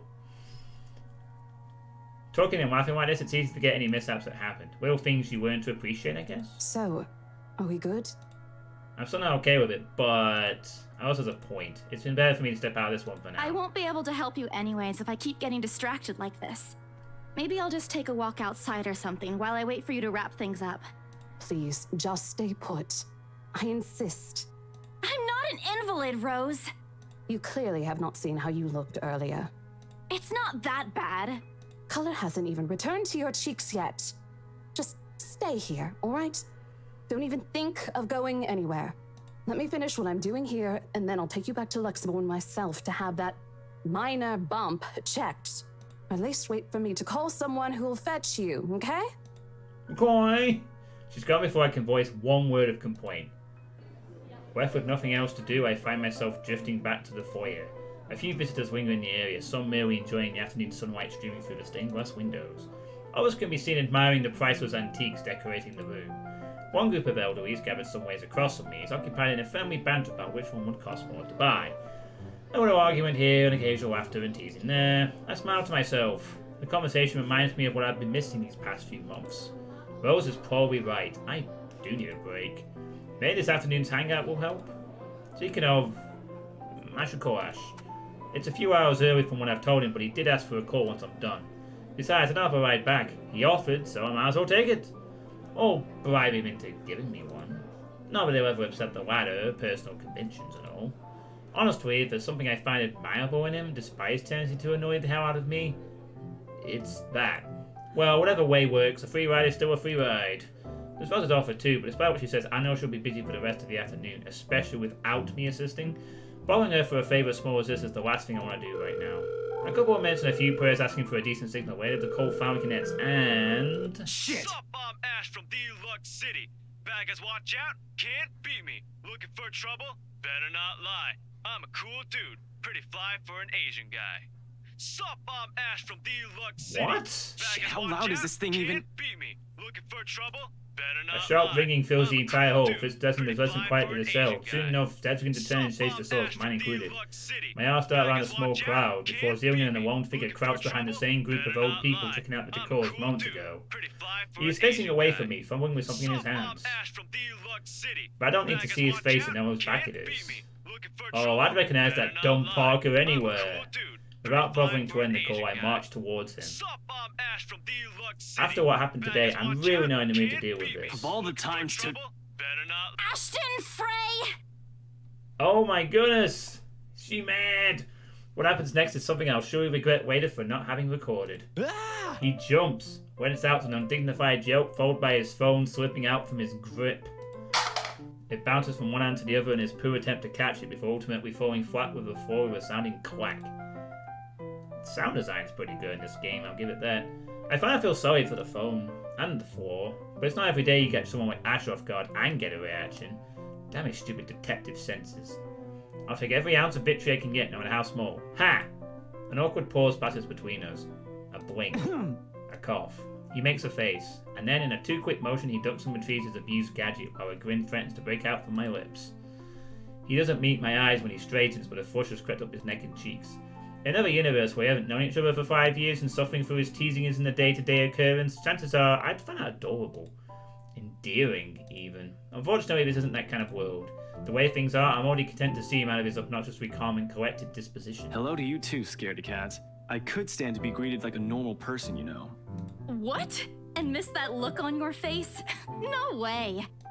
Oh man, I should have taken a picture. I am so honored you find this funny. Is that how you treat your guests? I think I need to talk to your supervisor. Talk to yourself. You aren't even a guest here. What are you doing here in the first place? For a moment, he looks like a cat that swallowed a canary. Suddenly, checking every nook and cranny in his phone for any damage or scratches seems to be a more interesting activity than explaining himself. Ash? I could be looking to buy a house. A mansion? Yeah, why not? Did you see the view outside? It doesn't look haunted to me at all. He's messing with Ashton, me. I am not in the mood. What are you doing here? He chances a glimpse at some point behind me. The parlor? Curious, I follow his gaze, but before I can figure out what has caught his attention, he places a hand on my shoulder and turns me back to face him. I just finished working on something, so I dropped by. I still don't see how this work has anything to do with why he's here. At my confused look, he drops the hand resting on my arm like he has touched something particularly hot and casually rubs the back of his neck. And I said I'll see if I can pick you up. Turns out I can. Free time and all. So here I am. Figured you'd still be busy, and so I roamed around for a while. Oh, you should have mentioned that sooner. I was about to throw you out. Throw me? Hey, I was given a pamphlet. I think that makes me a legitimate client. We have mandatory sign-in sheets for clients, Ash. I didn't see your name on it. And you can't just roam around because it says open house. Normal people actually follow an etiquette here. Right, okay. I think I'll just go ahead and... No, wait. I wasn't really going to throw you out. Rose said... Never mind. I was just about to leave anyway. Wait, what? Now? Something must have shown in my face because he pauses and gives me a long, hard stare. Sometimes I forget how easy reading people is for Ash, given how often he looks as if everything around him is a chore. I avoid his eyes, hoping he'll drop the subject and won't ask any more questions. The last thing I want to tell him is what happened, especially the part about the letter. In fact, he's the last person on Earth I'll ever think about telling it to if I can help it. Sure, he's a dependable guy. God knows how many times he has helped me even without me asking for it. But stuff like ghosts and the supernatural? He'll never believe those interviews from a friend, except maybe if it's Becker. On a good day, the most harmless thing he'll do is give you an explanation why those things have no chance of ever being real. At worst, he's insufferable. He'll poke fun at you every single chance he'll get. Ashhole! What did I ever do to him? We never used that to Becker or Zach. I can already imagine how things will go down the moment I spill a word of what I saw. Nope, over my dead body. Before it catches his attention, I shove the letter deep into my bag. What's wrong? Nothing. Let's just go. Doesn't look like a nothing to me. We still have Zach's movie tonight, remember? It's still early. And didn't you say your shift will end around 5 or 6? What about... Hey, Isabella, wait up! A rush of air greets me as soon as the main door opens. Not the usual autumn draft, but it's still a welcome change from the stifling atmosphere inside the mansion. Ash's footsteps are quick behind me, the soles of his shoes thumping hard against the polished concrete in an awkward cadence as he rushes to catch up. He calls out once, twice. I'm invested in this game, Drallkan. I am fucking invested in this game already. It is the atmosphere of this game, the voice acting is decent enough. I am invested. The mansion still looms in the background. Whispers calling me back, shadows beckoning.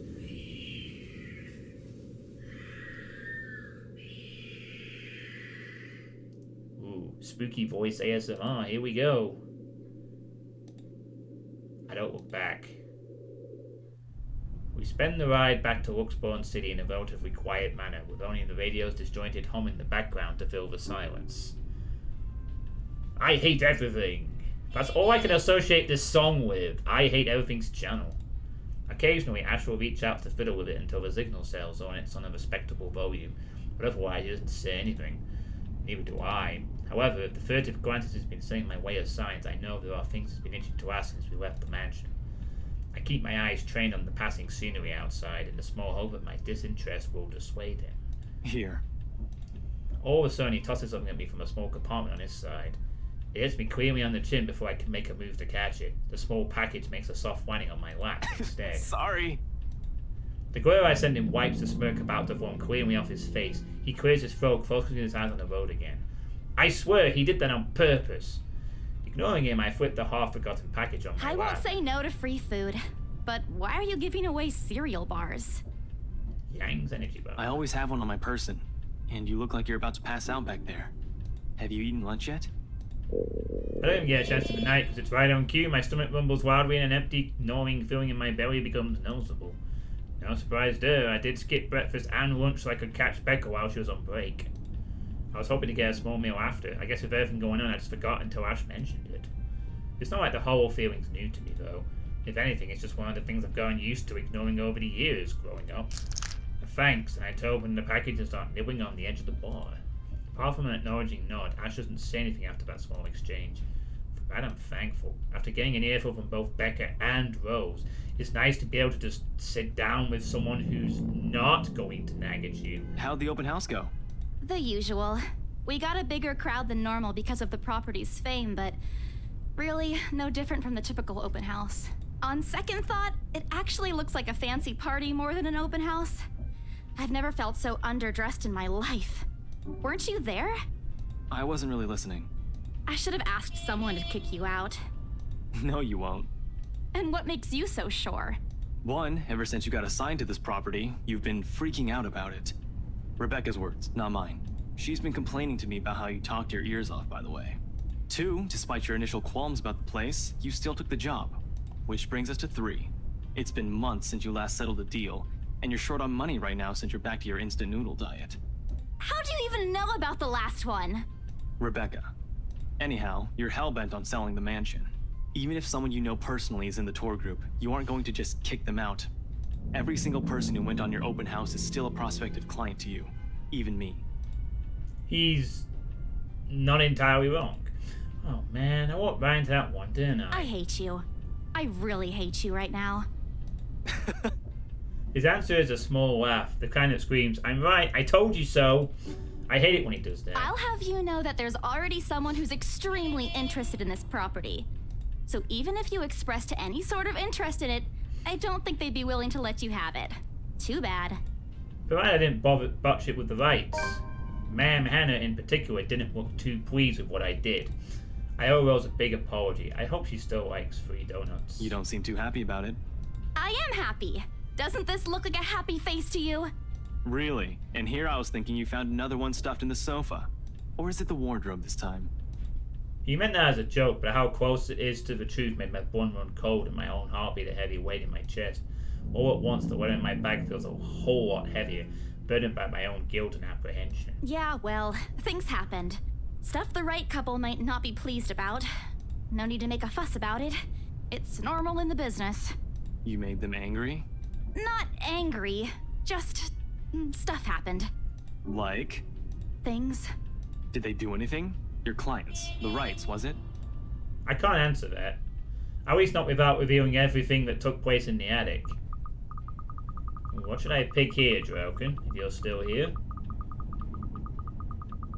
It looks like it literally is just you and me to this stream tonight, Drallkan. No one else is talking. Hope you're enjoying the personal visual novel background noise stream that this has become. Why? Okay.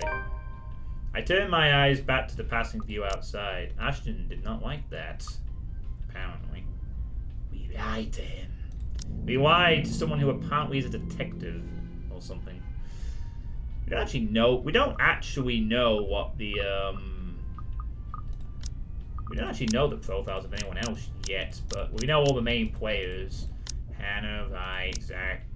We'll meet Zach soon enough. Marianne. Wait, have we met Hannah?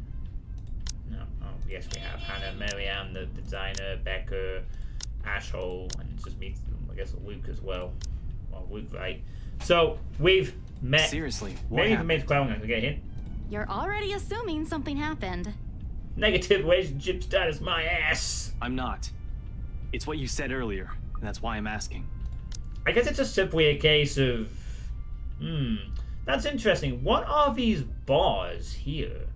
They all have... I wonder if that's just where they currently are. Maybe they change after each thing. But Rebecca is over this certain bar. They all have different, like, points. Guess we'll learn about that later. What did they do? They didn't do anything, all right? It's nothing. Work's just been stressful. My boss has been in a bad mood lately over a lost sale. Preparing everything for the open house has been tiring. And then there's the tour. You've seen how big the place is. I wish he'd just drop the subject and be done with it. It's not like he'll do something if I tell him. You know, I actually sort of was like a little, the game revealed its hand too early. I don't think it did. I think they're going with this idea that she saw one spooky event and it's going to affect her for a while. I kind of like what the game has done with that, the story at least. Outside, the sun has already started its ascent, casting a vibrant orange glow into tall buildings. It might have been more subtle if they perhaps hadn't fully revealed a ghost girl or something. Maybe something more subtle happened, or something that was implied to be scary but actually wasn't. Like maybe she saw a shadow and then she ran from it. So, you know, but I get the idea. It kind of works. I wonder how long before we reach the movie house. I'm actually pretty excited about his movie. I'd hate to ruin that for him, but right now I just want the day to be over. Just so you know, people we interrogate often avoid our eyes when they're hiding something. I'm not hiding anything. Well, you are. I didn't say you were. Then why are you still asking about it? Your face is a lot more expressive than you think. Can you please just drop it? Whoa, okay. My voice comes out harsher than I've intended, and I immediately gravity taking that toll on him. As one would expect, Ash is taken aback but recovers quickly. An uncomfortable silence settles in the car where I find myself wishing I hadn't snapped at him like that. Stupid Isabella. It's the first time in months you get to spend time with your friends and you're already fetching things up. Sorry. I didn't mean to yell. He responds with nothing more than a nod, and I take that as his way of dropping the topic. For now, if his jaw tightens is a sign of what he still thinks about the matter. I just hope I can give him a proper answer next time. Time passes quickly between us in this manner, and before I know it, we're already at the movie house. A small crowd has already formed in front of the theatre when we arrive. Pocket Chibi. Something soon. Point of no return. Back something coming soon. Now we've got something there. 90 bad is... Can't read that. A small crowd was already thrown in the theatre when we arrived. The Lift Fest, sought for Wilkes-Barre Independent Film and Theatre Festival, attracts a bigger crowd annually, and this year is no different. Hang on. The name says... Oh, do you suppose we take over different characters at some point? Huh, that could be interesting. Maybe we take over different characters' perspectives throughout the story later on. I've only been to a few indie film screenings with Zach, so I'm not an expert on the matter. But I know that for people hoping to make a break in the industry, getting your film recognized by a local event like this is already a big deal. Especially for a newcomer like Zach. He hasn't even won an award, but just getting a confirmation whether the festival committee wants to include his movie in this year's lineup already put a gun in his face for weeks. Speaking of the guy, he's impossible to miss. At 6 feet, he appears to win over most of the moviegoers, and with his large build and heavy voice, there's no surprise when people give him a wide berth as they pass by. It's often easy to mistake him for someone intimidating at first glance. I did back when I didn't know any better. Ash did too, I heard, once, early in their friendship. Oh, there's Zach! Hey, you guys! Long time no see! Zach's face lights up with a smile of his own. He moves towards us with careful steps, taking a significant effort to make himself smaller so as to not bump or accidentally hit anyone. Typical Zach. As he nears, Ash casually raises his hand, greeting and... Sup, Z-Man, my main man. What's crack-a-lackin', my homie?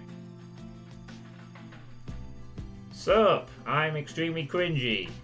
The awkwardness that descends within the immediate vicinity of our small group is palpable enough. Somewhere to our left, the girl giggles, and only when I do, I become aware of my mouth hanging open. I'm almost amazed how Ash can say that out loud with a straight face. Almost. Considering this track record, I should be used to it by now. Zach seems to be. Stop trying to act black, Ashton. And you're the only one who calls me Z-Man. The fondness underneath his exasperated tone. If this were any other person, he'd rightly be offended, but years of friendship and familiarity have made those words harmless to the other's ears. Oh, at least enough for both taking his stride. It's been a while, Zach. I hope you didn't get into trouble again. Not much to get into trouble lately without you, I'm afraid. I'll let you know if something comes up, though. Nah, I ended up with chicken down stuck on me last time I agreed. I'd really love at least this year to pass without some sort of accident happening again. Hey, I take offense to that. It wasn't that bad. You really have no idea. A beat passes, and then Zach laughs. Hey, I'm kidding. You know you can always count on me. It's a story only the two of them are privy to. Every now and then, Ash will enlist Zach's help on something. Becca and I never really found out what the real deal is with those adventures, as Ash calls it, and both aren't willing to tell due to some unspoken agreement. She insists that if it's Ash, it's likely not something illegal or life-threatening. I tend to believe her on that. Sometimes. Ah well, boys will be boys, I guess. I give Zach a small wave from behind Ash when his attention eventually turns to me. Bella! Huh? Rebecca's not with you. Is she still sick? A bit. But she's up and went to work this morning. You know she doesn't listen to anyone that's not Ash. Yes, she does. No, she doesn't. You're literally the only person she'll listen to when she's feeling stubborn. And it's true, they've known each other far longer than any others in the group, childhood friends and all. But don't worry, Zach. She's probably on her way here now. She promised she wouldn't miss your movie. Isabella! Oh, thank goodness! As if on cue, speak of the devil. Without warning, a hand grabs me by the shoulder and turns me Becca, around. You're just in time. I have to lean back a little with the way her face is almost invading my personal space, but she places her hand on either side of my head to keep me still. She stares at me intently, concerning, filling her eyes. You're squishing my face. How are you? Are you all right? Why wouldn't I be? Rose called me earlier. Those 4 words tell me all I need to know. Since I don't have any family living close by and the only relative I have here works on the far side of the country, I gave my company Becca's contact number in case of emergency. I should have known Rose would call her. I pushed Becca's hands away from my face. Although she lets go, her eyebrows remain drawn together. Oh, no! Everything's good. Rose covered for me at work today. That's not what I'm talking about. How's your head? Beside me, Ash snickers. I bite back the urge to elbow him in place of trying to avoid Becca's hand as she tries to reach out for what was said earlier. I do my best to dodge her all at once, moving to hide behind Zach. Sorry for using you as a human shield, Zach. Oh, it's nothing. I just slipped off a few steps on my way down. I blacked out for a few seconds and had a minor bump, but it's just that. You blacked out? It's not something to brush off. Come on, at least let me check it. It's extremely minor. You wouldn't even know it's there. Isabella, this isn't a laughing matter. She did look pale when I saw her. Wow. Thanks a lot, Ashton, you traitor. I'll get you back for this. Just you wait. What? I'm just saying it as it is. If you mentioned this earlier, we wouldn't be having this conversation right now. I'm sorry. Saw her? Yeah, they arrived together. Bella looked fine to me then. I don't know. Something crosses Becca's face, but it's gone before I could figure out what it is. That's good. At least she didn't have to travel alone, right? At least. Good. See? I'm okay. I wouldn't be here if I wasn't. And I don't want to miss Zach's film. We can always watch it some other time. Sorry, Zachary. No, it's good. But you guys should really keep it down. We're starting to attract some attention. It's the premiere. The premiere's different. Right, Zach?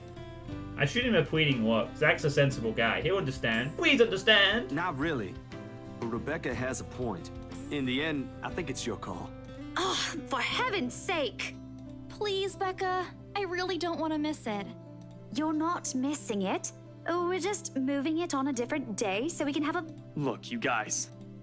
Ash's wild sigh unexpectedly cuts through the conversation. He's pinching the bridge of his nose as he speaks, something he usually does when he's getting impatient. If she says she's okay, then there's nothing we can do about it. It's not like we can stop her either. Besides, she's still acting like the same old Isabella to me, if she can still run around like that. Why are you taking her side? I'm not. But if she wants to watch Zach's movie with us, I'm not going to stop her. She's probably the one looking forward to it the most. Ash, that's... You, of all people, should know... Tell you what, if I notice something amiss with her, I'll take her to the nearest hospital myself. Is that good enough for you? I already know the answer before Becca voices it out. When at last she released a deep breath and nods, a bleep with great reluctance, I immediately tackle into a hug. Thanks, Becca. It's always been you with him, isn't it? Did you say something? Me? Nothing. Don't mind me. If you say so. Okay, guys, showtime's close, so I think I'm gonna get us some snacks. My treat. And then let's head inside. Anyone here has a smaller bill? I think I do. Hold on. I pull myself off from Becca to get my wallet from my bag, and... What's this? It's already in Ash's hands before I can even react. Behind him, Becca and Zach are both giving the piece of paper an intrigued look. No! Give it back! It's just a paper. I don't care! Give it! Looks ancient, too. Why do you keep this around?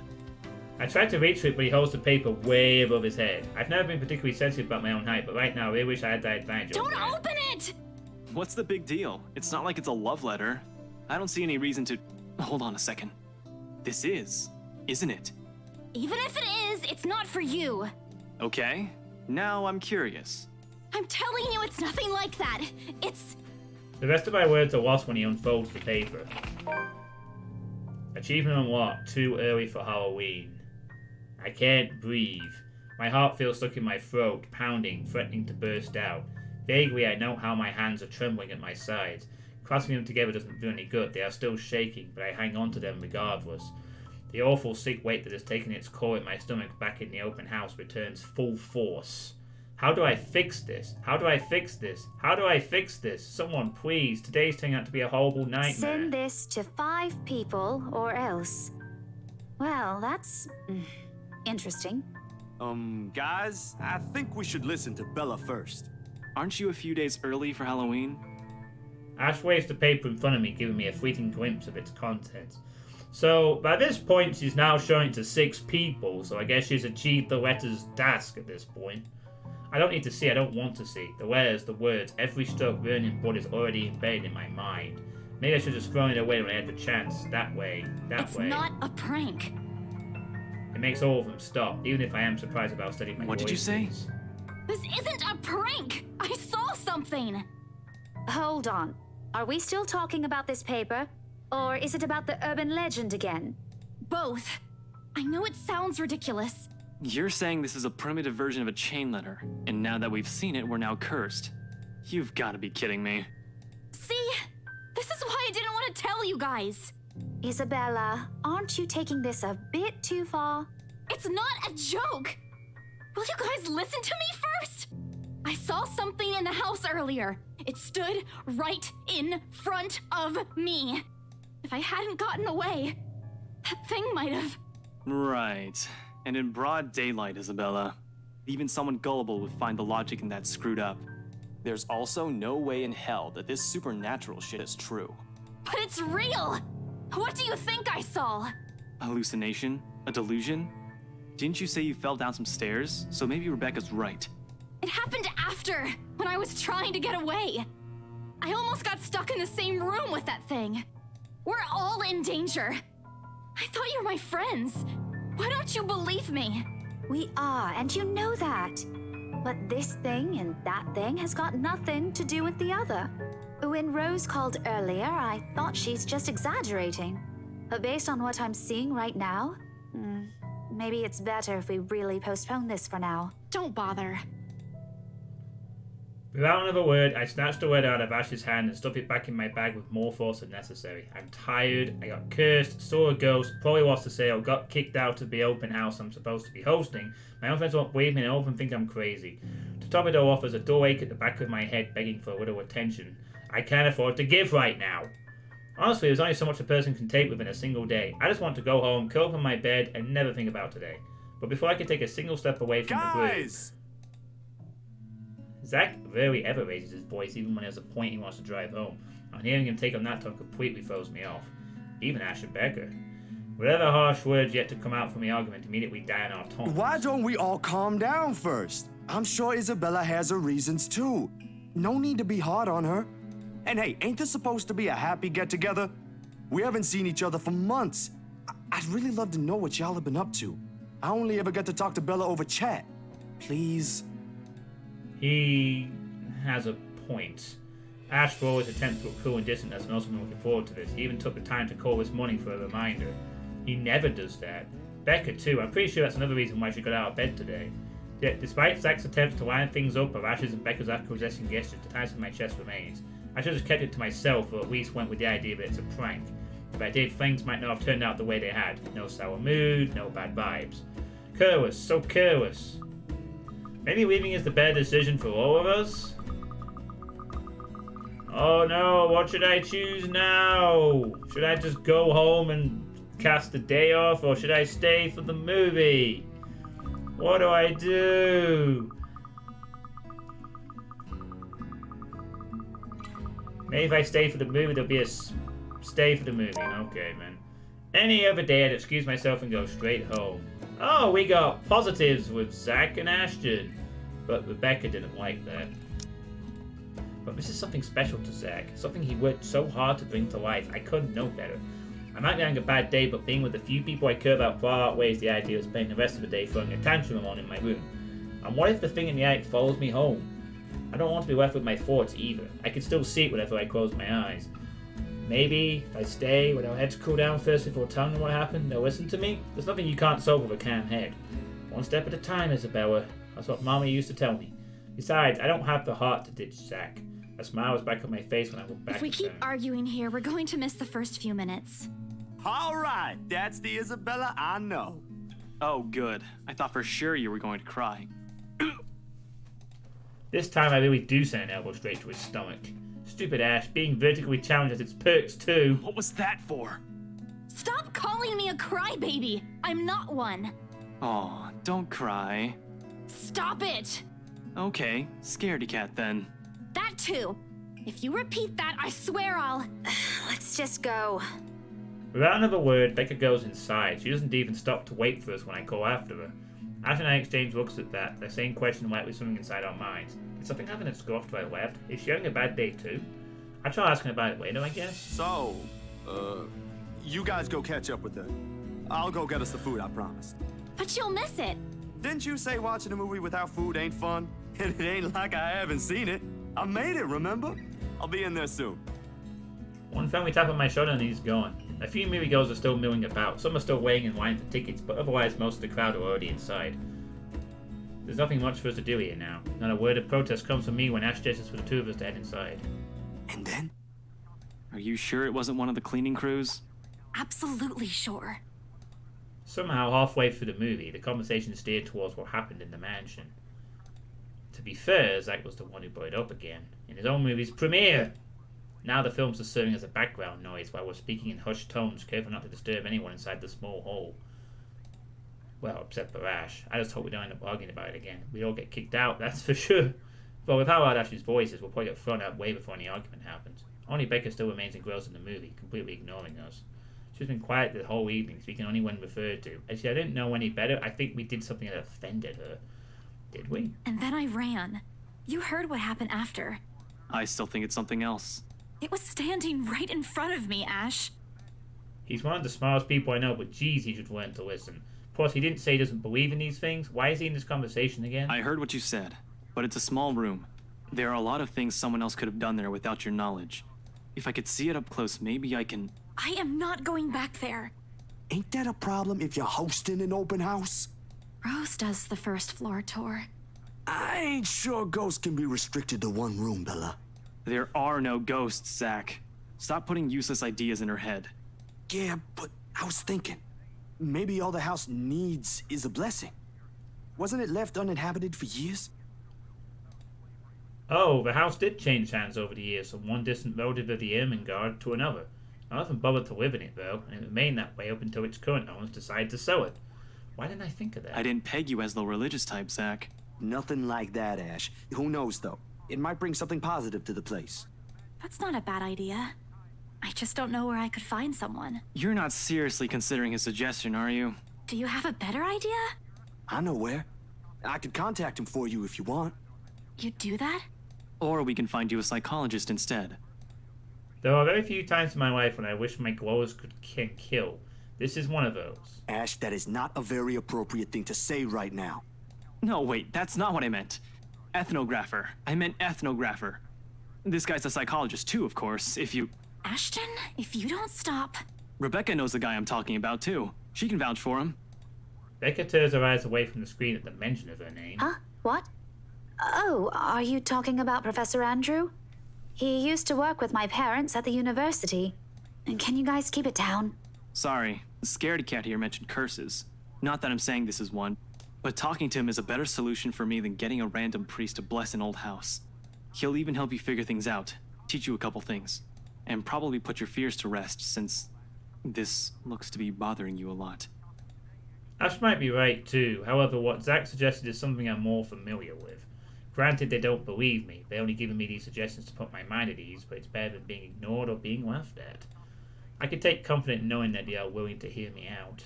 So, what do you think? It's your call. We'll go with whatever you want.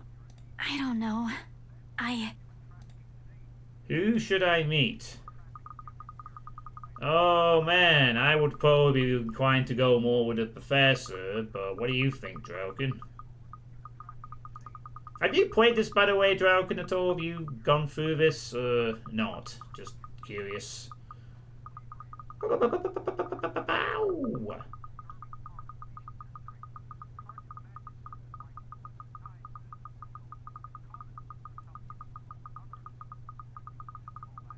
You think the professor too? Okay. I'll think about it, but if ever, I'd like to give talking to Andrew a try. Huh. Ashton liked that. Is that okay? Won't he have other things to do? He is a bit busy, but he'll make time for me.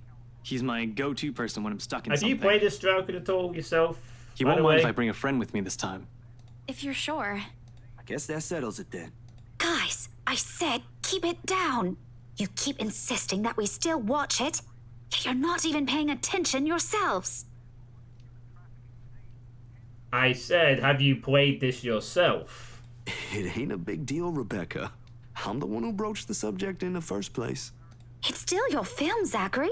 A good film, mind you. You worked hard on this. Oh, you haven't? Okay, fair enough then. In that case... The least we could do is watch it with you. I was just wondering if you were choosing based on what you knew about the game or not. So you're just as invested as me in this story. That's great. And that's what you're all doing. I really appreciate all of you making time for this. Becca's an annoying character. Sorry, Becca. These are some We'll likable stop now. characters otherwise. I thought an apologetic well, even if Ash is the only one who should be reprimanding, but her attention is already back on the screen. She's ignoring us again. The background looks like a bunch of people marching in line. I can't really make much of the picture at the back. I'm not sure if this is a comedy movie, or maybe it is. It's called Point of No Return, is it? We don't even know what the name of the film is. There was something advertised for Point of No Return, but it's the 21st, so it probably isn't. I guess. It was like a movie about slavery. Yeah, it actually kind of does, doesn't it? A little bit. Or some kind of serious picture where a group of people are being marched through the desert or something like that. But it's hard to tell with this weird light. The lighting effect is on point, though, for this cinema. When Becca's acting this way, there's a big chance something's nagging at her. We really need to talk. We all fall into a comfortable silence after the kind you can only share with people you're most at ease with. For the first time today, the railways were gone in my bag, if only for a few hours.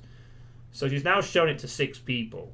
The Wrights, Miriam McCulloch, and her friends Zach, Becca, and Ashton. So I guess she's done what she needs to do. I guess. Now what? Do they all? Night has formed by the time we exit the movie house. Oxbourne Independent Film and Theatre Festival celebrated its 9th year, discovering new creative talents in the film industry, including a few showcases this year with Zachary Steele's Bleu France, Dark Times of the Black British. Well, now we know what the film was called. That's a good point, actually. I guess we'll find out if the ghosts can care for technicalities later. Bleu France, Dark Times of the Black British.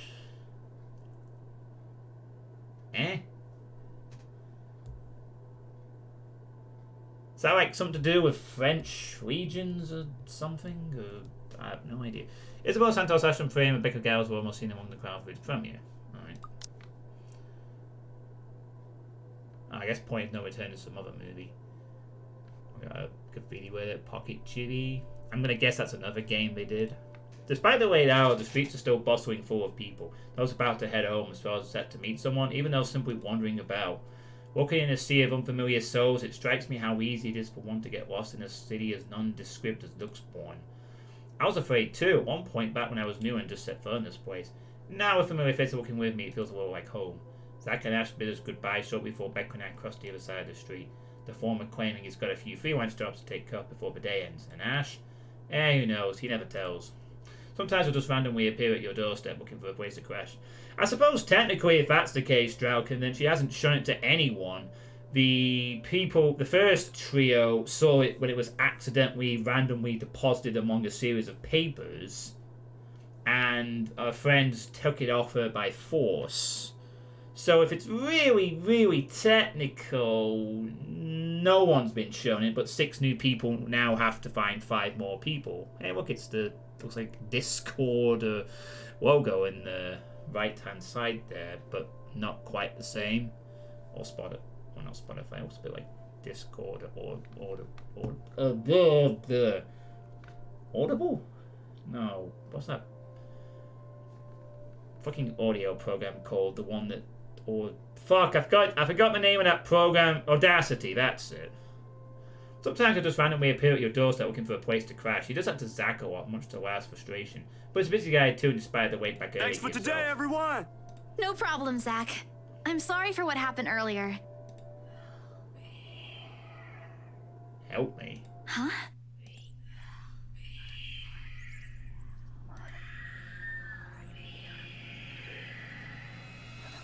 A sensation, cold, sickening, drowning, my chest tightening, breathing becoming labored. I can taste blood in my mouth, the edges of my vision blurs. In the distance, amidst the countless nameless people going about their lives, a voice reaches out to me. Help me. Fleeting in as I clench my eyes tight and clasp my hands over my ears. Whispering and whispering and whispering, calling out. No, not me. Somebody. Isabella? Earth to Isabella? At her voice, the whole world suddenly snaps into place, the murmur's gone. When I open my eyes, Becca raises an eyebrow at me. Weren't you listening? Are you coming with me? Oh, yeah. Just, okay. Sorry, I spaced out. You always do that. I follow her without complaint, but not before sneaking a glance to the far end of the street, where the voice came from and where another set of eyes might be staring at me. Nothing. There are only Zach and Ash watching over us as we head back to where Becca parked her car. If I'm expected to see something or someone there, I try not to let it show. Try not to think of the tiny pinpricks of fear crawling at the pit of my stomach. Now this will be generally quite creepy. See you guys some other time. This will be generally quite creepy. Imagine you seen a spooky thing and now it's just fucking in your ears. Like, you wouldn't be able to sleep very well that night, you know, like... Yeah, see ya! Total. It's like when you watch a good horror movie and you spook yourself out with the shadows after it or something like that, you know, but like, you're hearing voices, you've seen something massively unpleasant. Another glance and with a final wave, we go off our own ways. I don't know what I saw, I don't know what I heard, I don't want to know. And if this is what would help me sleep tonight, what would give back that normalcy in my life, then so be it. October the 22nd, Saturday. Oh, that was rather abrupt. I thought it'd be a conversation between Becca and Isabella before the end of the day. The darkness closes around me, grasping, pulling, engulfing me. The ground caves in and without warning, I'm falling. My eyes snap open. Oh, goodness me. It looks like, Lo-Fi Girl has woke up. Let's get the Lo-Fi hip-hop out for this picture. My eyes snap open. For an instant, it doesn't immediately register where I am. We got plushies, nice pictures of the friends, 6 o'clock, random pictures, a news thing, instant noodle cups everywhere. It does give me that vibe of that picture from the, you know, like the hip-hop lo-fi girl from the YouTube channel? Have you seen that, Drallkan, or listened to it at any point? Both my back and shoulders ache after I've fallen asleep all hunched up the night before. Drenched in sweat, the nest of pillows I often keep around me feels more suffocating than comforting. I let my eyes adjust to the bright morning stream streaming through my window, and allow my breathing to slow down before untangling myself from the pile. You've never seen that kind of thing? Oh, let me just find it. I discovered it like last year or something. I don't listen to it all the time because there's better things, but this channel is what I mean. I think it got a thing on an article about it, I think it was last year, where like it was a constantly running 24/7 stream, and because it went on for so long, it eventually got shut down temporarily because YouTube has a hard limit for how long a stream can go on for continuously. So because of that, these channels had to like change their thing where like you have to sort of stop for a couple of minutes every so often, otherwise it goes over a time limit of sorts. But yeah, there's like all kinds of these channels on YouTube, you know. I listen to a couple of like vaporwave themed ones sometimes when I'm taking a shower or something. It's good background noise sometimes, at least, but every now and then. Oh yeah, you have no interest in that, okay. I let my eyes adjust to the bright morning light streaming through my window and allow my breathing to slow down before untangling myself from the pile. I haven't had a single dream since coming to Luxborn, or at least none I can recall having. It's a shame because they used to be so vivid. Not the crazy vivid, but the more pleasant kind I'll tell my siblings about. Maybe it's just the stress of living alone? The knowledge that I'll always wake up in an empty apartment with no one to tell stories to. What time is it? Habit forces me to look over at the clock, even with the soreness weighing heavily on my shoulders and compulsion to never leave my bed for the day. In a heartbeat, I'm up. Oh man, of all the times to oversleep. Towel? Where's my towel? Admittingly, it's a weekend, as an unspoken rule that entitles me to extra hours of sleep. But if Rose didn't kill me yesterday, she sure as hell will now. And right after what happened. Oh lord, one box of donuts with peas offering won't be enough the second time around. Grabbing my towel, I'm already a few short steps away from the bathroom when a muffled ringing breaks out from my bag. There's a moment of indecision at first, my mind contemplates whether I should ignore or answer it. But what if it's Rose? Or worse, our boss? Ah, sheesh. In the end, the rational part of my brain wins out. The letter from yesterday peeks out when I pull the device out. Just the sight of it is enough to put me in a foul mood that it takes every force of will for me to ignore it in favour of answering the call. The caller ID reads, Mama. Huh? Mama call. It's around 4:45 p.m. in the Philippines right now. That's an unusual time for them to call.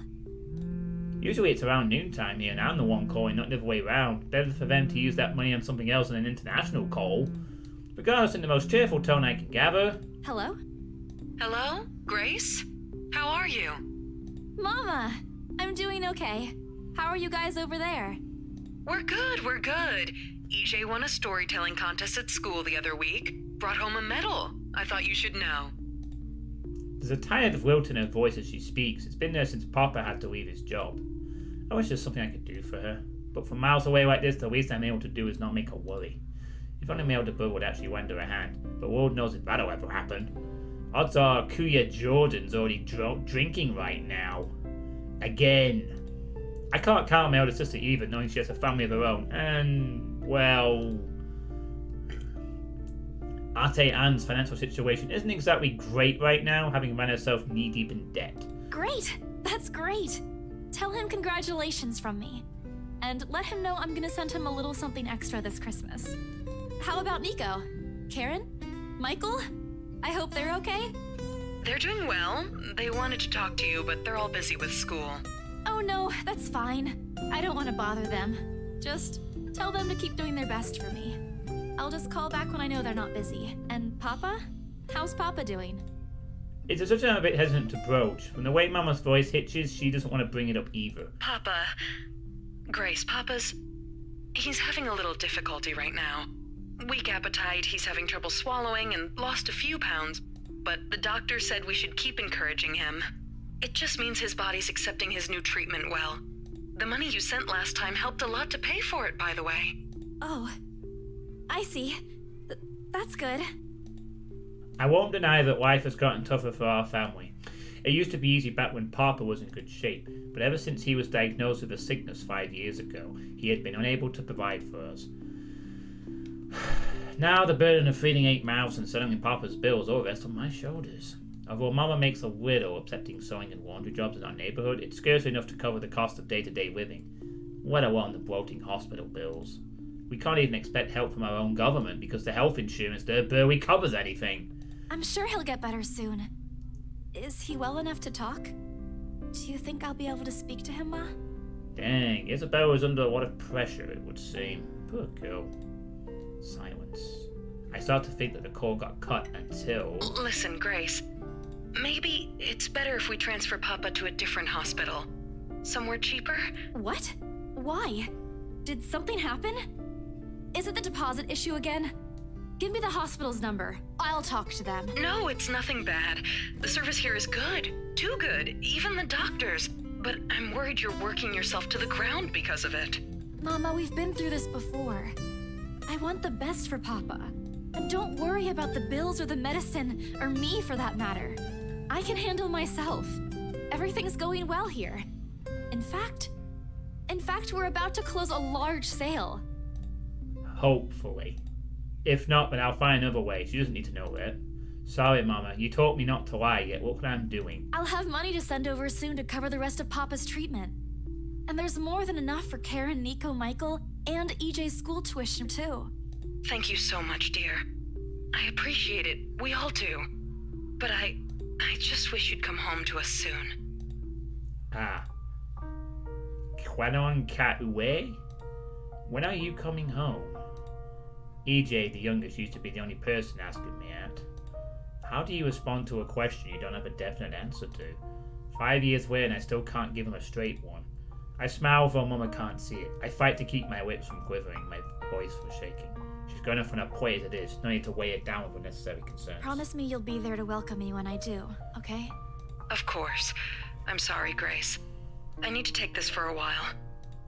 There's a small commotion on the other end, the sound of gates opening, the voice of a child, EJ, talking excitedly about his day at school, the tapping of feet on the floorboards as he runs. It's been years since I went home, but I can still picture the whole scene in my mind. How tall is he now? Are the neighborhood kids bullying him now when I'm not around? Did Mama rearrange the furniture in the living room again? What are they having for dinner today? I miss them. I miss them so much. It's okay, Ma. I need to go too. I've got work today. I'll call again soon, alright? I like how there's actually a timer running up on the phone here. On a Saturday? I see the emotion a little bit. Oh, never mind. Take care of yourself, dear. I love you. I love you. Bye. It ends with a soft click, leaving half-truths and empty promises hanging in the air. Isabella received an unexpected call from her family back in the Philippines. In an emotional moment, her mother informed her of her father's deteriorating condition despite treatments. Nonetheless, the young woman assured her and continued to work hard to be able to support all of them. Oh, that's interesting. An undiscovered journal entry for Friday. Whether that's just because it's double-paged or whether because we missed something. I wonder. Closing my eyes for the moment, I take a deep breath and shake away the thoughts beginning to swim inside my head. It's pointless to mull over these things right now. Okay, Isabella. Time to get that mansion sold. Unfortunately, before I can take a single step away from my phone, it rings again. No doubt Mama forgot to say something. Did you forget anything? Excuse you? I'm too young to be your mom. Are you still sleeping? Hold on, never mind that. Get yourself in the office. Hurry! Office? What about the open house? Oh no. Is it Sir John? Did he hear about yesterday? Am I in trouble? Oh god, oh god, oh god! I'm gonna get yelled at, aren't I? What do I do? I'll buy you an extra box of donuts if... No, it's nothing like that. Will you calm down? Get yourself here, alright? I'll tell you everything then. There's a telltale din of several feet shuffling against the wooden flooring and an indistinct yelling in the background before Rose cuts the connection. That isn't in any way comforting, but it's enough reason for me to hastily discard my phone and finish my shower in record time. I make it to our office within 20 minutes of leaving my apartment, completely disheveled and out of breath. Is this what we're all about here, I wonder? A feat if you take into account my usual travel time. Routine clamor calling to Briar Realty Corporation's lawn office greets me as soon as my foot crosses the threshold. Look, Yang, that's the name of the company that made this game, XD. Papers rustling, telephones ringing at sporadic intervals, agent talking at varying off-use, staff moving about, and wage. Oh wait, I can't say that word because it's probably banned on Twitch. Where the hell is C? Where are my employees? All caps. Oh, what God. the actual fuck, guys? Of all the times to disappear without notice. My boss's words turned muffled as someone else closes the door to his office. Why were the words of our HR manager? Throughout the past week, he's been in a bad mood over a few employees who have failed to report to work. I hear they're still trying to get a hold of them, but to no avail. The result is half their workload have been shifted to all available staff so as not to lose clients. Not that I mind the extra work. If anything, it means I'll have more to send to my family back home. Although the rumours of a branch closure circulating because of this is indeed a bit worrisome. My bag barely touches the top of my table when Rose pulls me aside. Here, I need you to help me with these papers. If you could also get these signed and photocopied before lunch today, that would be great. One after another, she thrust a bunch of paperwork in my hands without explanation. A page froze away from the top of the pile when I leaned out to pick it up, my eyes scanning the top of the page I strained. A purchase and sale agreement. Rose simply gestures her thumb in the direction of our visitor lounge when I tilt my head in question. There, seated on a sofa, looking completely out of place in the humbly decorated room, is the same couple from the day before. The lights. Something bubbles up in my throat. Their presence in the office can only mean one thing. They're buying it? We got a deal? She swats at my hand, tugging her sleeve, while her eyes are alight with something akin to joy. She wants to sell Tab as much as I do, and now that it's here, the deal needs to be closed, yet documents need to be signed still, but the elation is there. Along with a foreboding feeling I can't quite pinpoint. I had to do a little damage control, but they're already interested in acquiring the property, even before they attended the open house. I mean, isn't it obvious? They already hired an interior designer. I've never seen a buyer as aggressive as Madam Wright. She didn't even try to negotiate a lower rate. One at a time, Rose. I can't process everything you're saying at once. What do you mean? They're paying 15% higher than the listing price, as long as we get the paperwork done as soon as possible. I think if we allow it, they'll be paying up front, too. Even with that urban legend? Those notes. Oh, I was so sure we lost the sale after yesterday. Don't look so surprised. We still have to conduct some last few checks before we completely hand it over to them. Please. I'll happily do the paperwork duty, Rose. I'll even go to the land registry myself and make sure the property changes hands with every single legal blessing. Don't we have better things to spend money on? I like to do it down to the lowest possible price either buying their place, especially with the stories attached to it. Not in my opinion matters one bit here. We're just their agents who are going to receive the hefty commission after all, nothing more. Rose gives me a pat on the shoulder, signaling that she's sending back to them an unspoken instruction for me to follow after I'm done. It doesn't take me long to finish what work she left me. In fact, having our boss sign the agreement is the easiest, since it has put him in a better mood to the entire office's relief. Ma'am Hannah, what's she calling her that? Ma'am Hannah calls me over the moment she notices my presence at the lounge door. Her lips are twisted in a frown. She doesn't seem particularly happy to see me, and I'm not surprised. Who wouldn't be? I almost created a scene. Mr. Wright, however... Why, if it isn't the little Lily. I trust you're feeling well now. It's Isabella, sir, not Lily. I appreciate your concern. I'm feeling better now. I really don't understand why they can't get my name right. It's a fairly common name. It shouldn't be too hard to remember. Regardless, I hand him the copy of the agreement. I believe I can take that. Thank you very much. With how elegantly she plucks the papers off my hands, it's easy to think that there isn't any trace of irritation in it.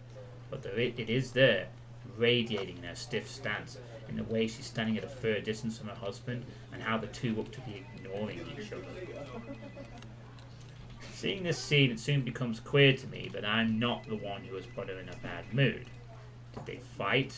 Most probably. I've seen it happen dozens of times with my previous clients. It's a shame, especially with their new mansion. I never did like it when my own mom and papa fight. I hope they'll make up soon. Apparently satisfied with what she's seen, Mom Hannah claps her hands together before extending it to us for a shake.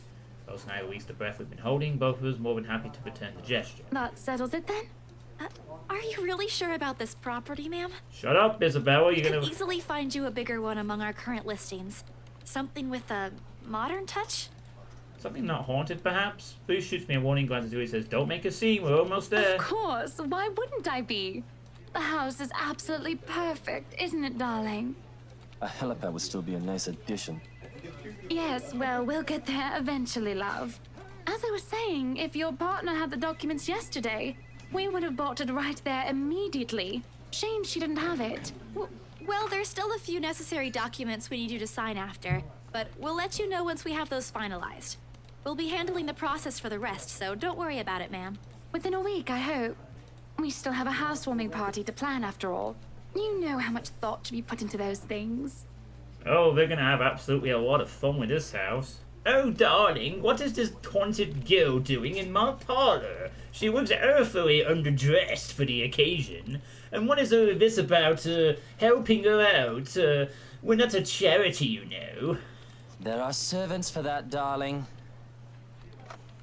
Love, servants or not, you're going to make people listen to your input nonetheless. No more than a week, ma'am. Barring unexpected delay, of course. You can leave it to us. Excellent. Well then, I'll leave you two to it. It's been a pleasure doing business with you.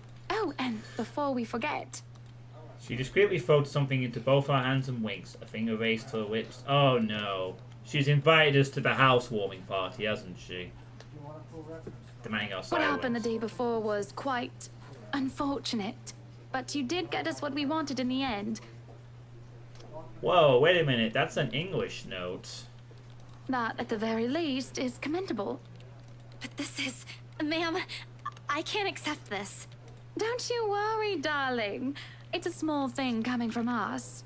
Consider this your bonus for a job well done. She smiles sweetly like this is simply the most normal thing to do in the world. Oh, before I forget, my lovely interior designer would appreciate it if you hand her a copy of the floor plan as soon as possible. She's dying to work on the house. Again, the background is on point. I love the sound design. It actually sounds like an office right now. You can do that, yes? Here's her contact. Certainly, ma'am. We'll have it processed as soon as possible. I knew I could count on you, lovelies. I hope to see you two soon so we can get this closed. Just like that. Transition over and done with. My mind's still reeling even after they've left. Other agents would kill to have clients like them. A part of me feels lucky about that fact. No lengthy negotiations, no sudden change of minds, just talk, signatures, a few handshakes here and there, and we're done. The other part, a second ago, we sold a haunted property to 2 innocent clients. Sure, the commission's big enough to continue funding Papa's treatment and hospitalization, big enough to pay for all 4 of my younger siblings' schooling. Heck, it'll keep me away from instant noodle diet for months. I don't have to go back to the mansion as well once the deal has been closed, much to my sanity's relief. But knowing that something's in there, and that we gave it to the good couple despite that? Oh, Isabella, the things you do to sell a house and get money, Papa won't be happy with that. At least I have good news to tell next time I go home. Yes, I'm sure it's pretty bad, but the thing is that the ghost is only relegated to you. You don't actually know if it will affect anyone, and it will help more people. You know, take it. The little lie I told Mama this home isn't a lie anymore. Well, there's something. So how does it feel? How does what feel? Your first big multi-million-pound sale, silly. I know you've been with us for years, but this has got to be memorable for you. Memorable is an understatement, Rose. Come on, show some enthusiasm.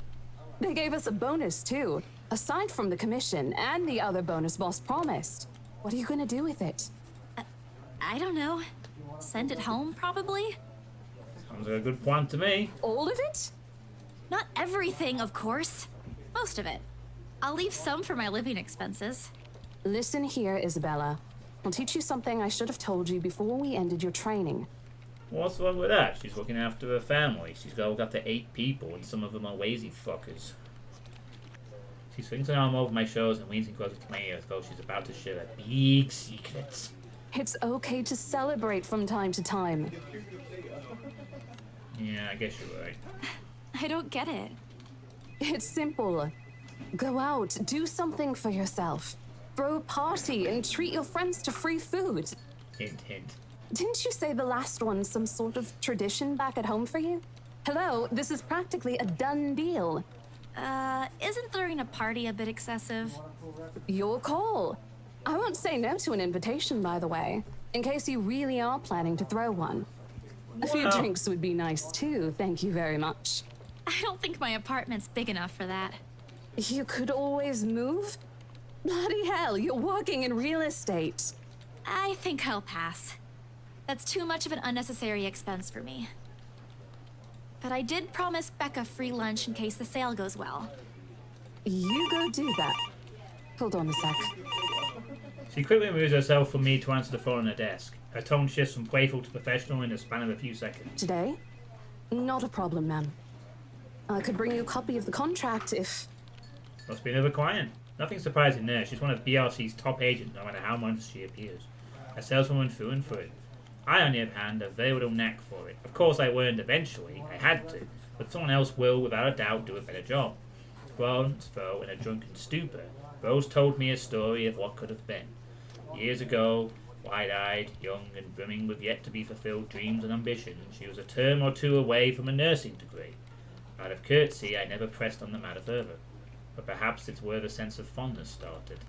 A small connection due to one similar experience in our respective lives, of goals we both let passers by because of the circumstances we're in. I'd be happy to discuss this over tea, ma'am. All right, I'll be there. Thank you. New client? Reassigned. Have you heard from Mark at all? Not since the first visit to the mansion.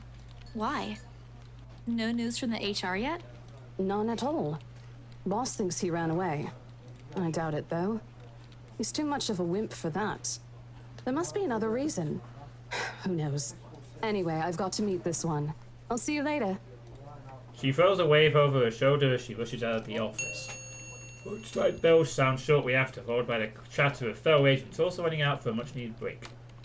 Ordinarily, there's no need for me to go out, but oversleeping didn't allow me the luxury of packing my own lunch today, if one considers taking an instant noodle cup from my pantry. Packing your lunch. Time to make good on the promise I made to Becca, I suppose? Maybe invite Zach and Ash too? In the end, only Becca and Zach could come. Ash, on the other hand, couldn't be reached. All of my calls went straight to his voicemail. He's at it again. Right here today, gone the next day. Oh well, his loss. We have agreed to meet in a nearby cafe. The same one I frequent with Becca because it's cheap and they give away free bread around closing time. Oh, it's called Zarbooks, as in oh. Quaint, a little old-fashioned, they also be a bit out of place in Mr. City's tall buildings, but we love it all the same. It's a typical coffee shop, I suppose. It's even got a fucking library. You know, funnily enough, I always wondered about that with, like, you know the Weatherspoons pubs, Drallkan? Like the one, you know, the Weatherspoons chains, which is the only pub I've seen ever have this. I wonder what the deal is, why all the Weatherspoons pubs have like a library in it. I always found that a bit quaint, and the funny thing is that the books are actual books. They're not like a prop or something. I remember like a while ago when I went into Weatherspoons. I've not been in one, my local one, for ages. Yeah, of course, understandable. And it was just weird, like, you got this pub with all these modern antique things, and it's just a fucking bookshelf.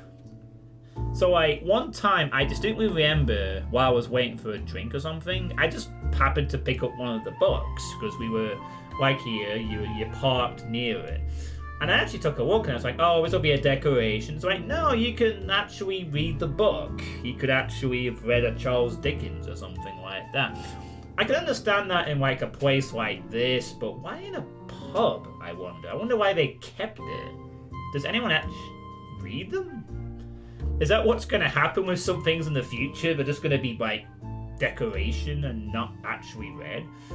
Like, I can't... it would be so weird if, like, someone went into a Weatherspoon's pub and, like, they decided to, read a book, you know? Like, just go in there, hide, like, a pint of bitter, and then they just come in and start reading. That'd be something. But I've always wondered why these kind of pubs keep them. You know, like, or at least they keep them and actual books are there. They're not just like books with a blank. They're actual books. Maybe it's just something that like gets inherited with the property and they just sort of leave it there. Does someone have to dust the books, check the condition? I don't know. Maybe I'm reading too much into it. I always find it's a bit weird when I go and see a pub like that. You know, nobody reads the fucking books ever. You know, if people go in there to read, they have laptops or newspapers or on their phones or whatever. They never pick up a copy of the book from the shelf and start reading it. I have a feeling I'm going to do that myself when I'm an old man and I go into a pub one day out of boredom. I'll just start picking up a book and start reading it. And what happens if someone takes one of the books? Like, what if someone was to, like... I'm 36, Drallkan. I'm not old yet, pal. Not for another 30 years, at least. Like, what would happen if, like, you were to go into the pub and you take one of the books? Do you then own the book? Would it be counted as stealing from the property? Like, say you came with a bag and you sat next to the shelf and you saw a book you liked. Could you ask to buy the book? Could you just take it? You reckon it'd be counted as stealing?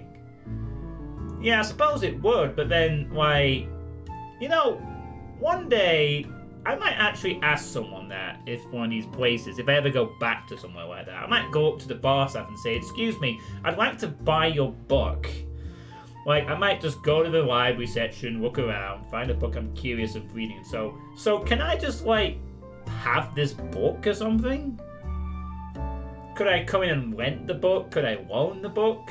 Could I just sit down and start reading it? Or would that also be like borrowing the property? Like, I sit there for 2 hours reading a book and it's like, are you reading our book, sir? What do you think the bar staff would do? If they saw someone doing that, they saw someone take a book from the shelf and start reading it. I don't know why the fuck I've gone on this tangent. Okay, anyway, back to the game. Quaint little old-fashioned, you know, we've read all that. Much like its facade, the interior carries an antiquated charm to it. Vintage art pieces and a row of shelves boasting an extensive collection of books cover the walls. It would have been nice to hang out here for hours on end, but even on a weekend, the place is still packed with people.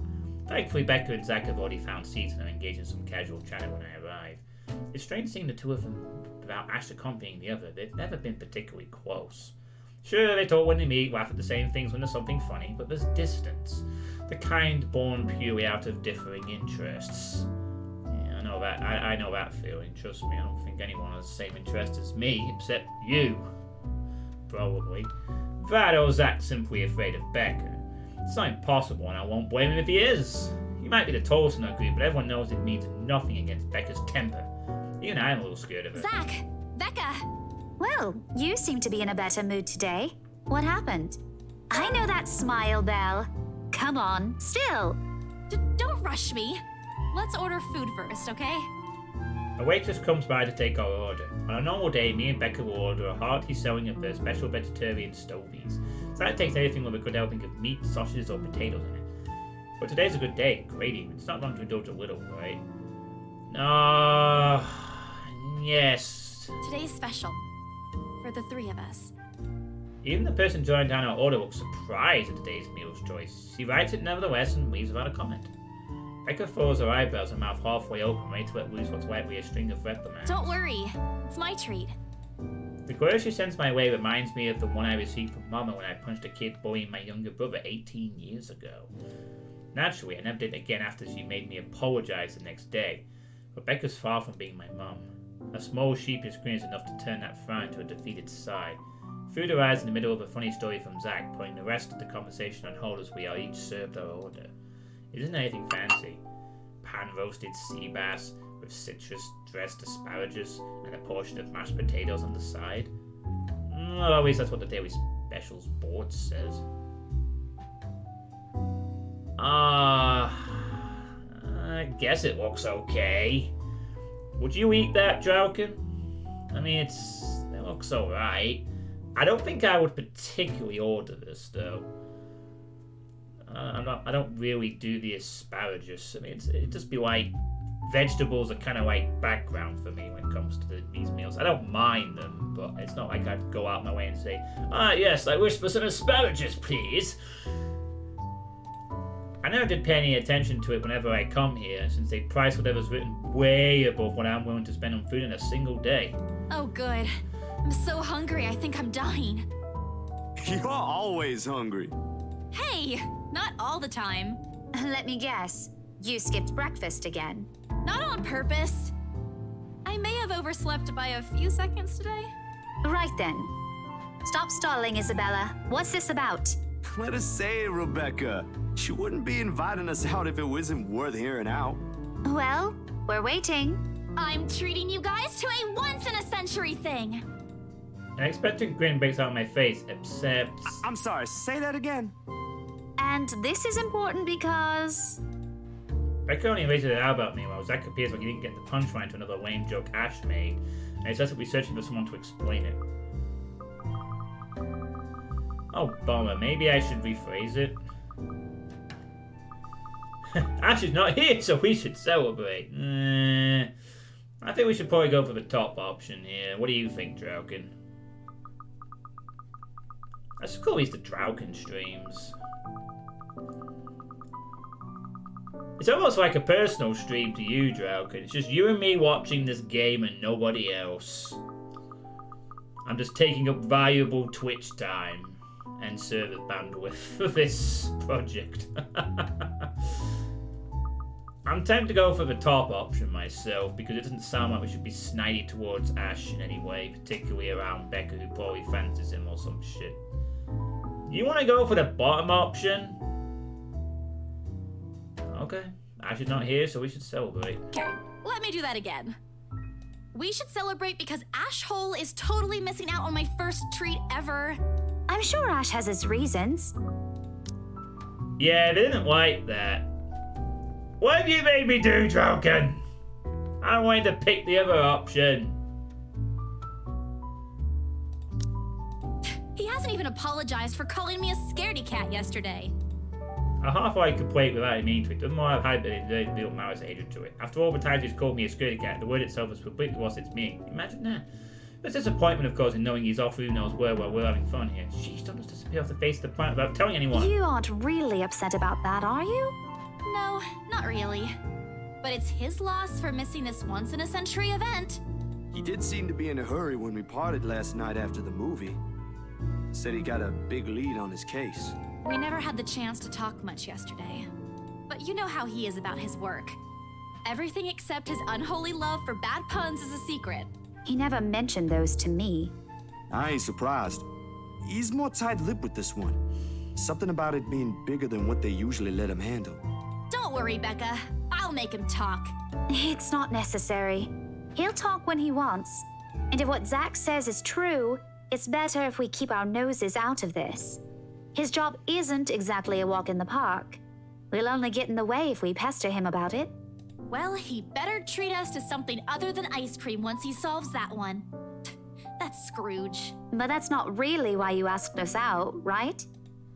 She gestures us all through with her hand as though it's something she's not willing to touch until I give her answers. I promised I'd treat you to a free lunch if the mansion got sold, yeah? Understanding dawns on her face, the bewildered look she's been spoiling changes into something closer to life. You should have just told us. No need for all this fancy, secrety stuff. I hate you so much. I hope the ghost kills you. Or at least spooks you into being It was supposed slightly to be a less surprise. uptight. I made a promise, didn't I? I wasn't expecting you'd really do it. Well, it's already here. If you don't want to eat it, I'll just... I begin to gather their plates to my side, the food in each still untouched. A laugh almost escapes in my mouth when the way Zach's expression quickly changed to disappointment. Becca's hand interrupts me just as I'm about to pour her plate closer to me. No, please, leave it, ma'am. We're simply humbled by your utmost generosity, considering you're as much of a Scrooge as Ashton. Don't compare me to him. He's the one who looks like he's about to have an episode whenever he has to spend more than £5. I honestly wish there's a way for you to see the look on your face when you haggle. Remind me to record it once. So this is set in the UK then, isn't it? I guess. Huh. I think it's something like this. She puffs her cheeks and furrows her eyebrows in an imitation of how I supposedly appear. I don't look like that at all. Do I? She drops the act at the flat look I shoot her. Her laughter dies, but the playful gleam in her eyes remains. This means you're gonna be okay now, yeah? For a while. It just means we won't have to worry about paying for the treatment and the bills. But that's all that matters, right? I mean, we're not yet sure if the new medication will produce better results, but Mama and the doctor said Papa's responding well to the treatment. That's one reason to be hopeful. And with the money, I'm sure it's just a matter of time. Saying it this way sounds like I'm trying to convince myself. But no matter what, I allow myself to smile, genuine and uninhibited. It's strange talking about this with other people, even those who have known you long enough. But today simply feel a whole lot lighter with them here. Lunch passes in an enjoyable fashion. A laugh here, a playful jab there, but most of this spent on catching up and telling stories about whatever's keeping us busy these days. Something we couldn't afford to do the day before, taking into account what happened. Even Becca's surprisingly chatty. Is there something in the sea mouse we ate? Zach, though, appears less energetic. While he's far from being the life of the party, he's definitely not the type to keep quiet in a conversation with his friends. Apart from a few inputs, he's been silent the entire time. If Becca notices... Are you sure you're not feeling under the weather, Zachary? Huh? No, I'm okay. No worries, Rebecca. Doesn't sound okay to me. It's okay. I might be feeling a little bummed out today, but I'm sure this will pass. Is it about the reviews this morning? A pained expression crosses Zach's face, and almost immediately Becca retreats in her inquiry as though the man's look is enough of an answer for her. I look between the two of them. Did I miss something? What happened this morning? Did I stumble on a big secret? This is why I don't like waking up late. You heard about those, huh? Sorry, I just happened to check on some sites this morning. Nah, it's a very sensitive topic in the first place. I should have expected it. People criticize my film. Well, you have to accept that kind of thing. If you do something for other people, you have to accept criticism. No, Drallkan, it's not a cue for you to say something snarky. What reviews? Becca glances at Zach, emotions unsure, that is asking for his consent on the matter. Although it's a small desire to keep asking on my part, I don't dare voice it out. With Zach, it has always been better to wait. Graham speak on his own. Becca too, to some extent, although with her explosions of temper are more common. In the end, he simply answers with a shift of his shoulders, gesturing for her to go on with the tilt of his head. It's his movie. That doesn't explain anything. Stop dangling the information, Becca. Zachary, I'm not the one supposed to be telling her about this. It's still your documentary. Is it something bad? Not bad per se. You guys don't need to dwell on it much. Bad?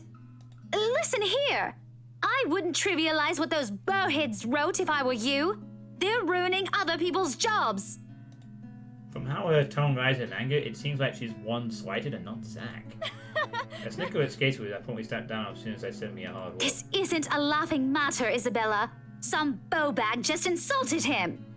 Calm down, Rebecca. Those are just reviews, and it happens a lot. I do not ken about you two, but calling the entire film an out-and-out drivel, you're better off watching an educational kids' TV show, and worst 1.5 hour of my life, among other things, isn't exactly a critique any decent movie reviewer would say. Oh boy, Becca, you have no idea. You should never read YouTube comments. Or any. That honestly sounds exactly what I would expect from some film critics. They will not hold back if they don't like something. And as part of being a documentarian and anything, again, you have to get used to such criticisms. Look at the shadows on the fans, they look so nice. If you could call that a critique, did we even watch the same film? Oh, she's fangirling over the film. What was it called again?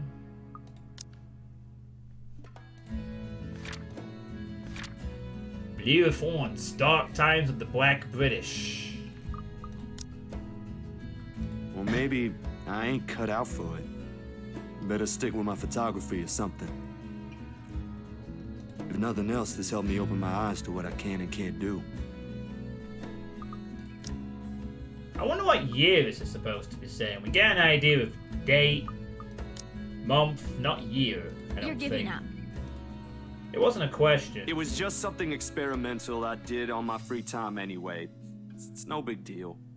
But you were engaged to the head of a film festival, and it must have seen something in it. But you worked on it for months. Doesn't look like it matters for those people. Probably doesn't. Don't say that! Whoa! My palm strikes the table, staying the tableware on top clinking against each other. I didn't even notice when I rose from my seat. But here I am, chest heaving, looking down on him in the same manner a teacher would have at any unruly student. Becca's probably proud. I didn't mean to yell, but there are some things people like Zach aren't supposed to say. How exasperating. Hey, of all people, should know. It's just a review. Except they're pretty well-known critics. Why does that matter? They aren't the ones calling the shots on this. Isn't that why they have a committee? Right, Becca? And a new scream is in her eyes when I turn to her. Why does she find so entertaining here? Help me here, young Ben's about to quit his passion for a petty reason. I haven't read what those people wrote about his work, but a few scathing words shouldn't be enough to discourage someone. I should know, after all, I'm... Failing means you're playing, Zach. Not that I'm saying it's bad. I've seen it from start to finish, and I know for myself what you created isn't something people should scoff at. I don't know anything about filming or photography. Hell, I don't have an inkling of artistry in me except for those doodles I make for class. But I know what I watched. Look at Isabella. It's not every day you see her all riled up like this. Whatever I'm about to say gets lost in my tongue as a flush of embarrassment blooms across my face. It was a heat of the moment thing. And anyway, I'll be very angry with you if you quit. What about the exhibit? What exhibit? Classified information. Even if I bring you your favorite tonight? Nope, not a chance. Oh, come on! I thought we aren't supposed to have secrets. A burst of laughter comes from Zach. Thanks, you too. I might need some time alone to myself for a while. Just to think about things, how I'll go from here, that sort of stuff.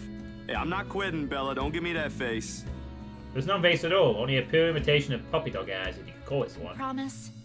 I'll be damned if I break any promise I make to you guys. Besides, you're right. It's too early to say anything right now. What's night ain't for another week? And that's all the answer I need from him. As sentimental as it sounds, as fulfilled in knowing another person you know won't take the same path you walked. Yeah, definitely. It's not like it's over for me, though. I still have time. I could still come back. Do my own thing, do what I really want to do. Yeah, I'm still waiting for that day, too. Surely once Papa recovers, once I'm done with everything. But I'm getting there, I guess. Inside my bag, my phone buzzed unexpectedly, waking the pleasant afternoon lull. I've had a 33-year disadvantage. Let's just say I've had a 33-year disadvantage, handicap, if you want to call it that. I've arguably, maybe, only started really living in the last 3 years. Anyway, inside my bag, my phone buzzed unexpectedly, breaking the pleasant afternoon lull. The screen shows.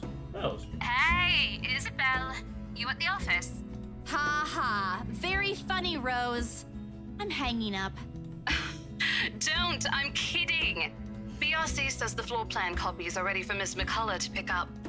She states that this already explains everything. Then out of the blue, she launches a long rant about the awful state of Luxbourne streets. All of which she says in a single breath that I could barely keep up and make out a single word. I stayed quiet if only to avoid becoming an object of her frustration. She's similar to Becca in that regard. I'm stuck in horrendous traffic right now. Bloody stupid drivers. When she is finally out of things to complain about and stops, what she says next still has none of what I'm hoping to hear from her. Just a quick mumbled plea for me to heap the right interior designer in her steed and, Anyway, I'll leave it to you. Bye. Thanks. Classic road. She ends the call without even asking for my input.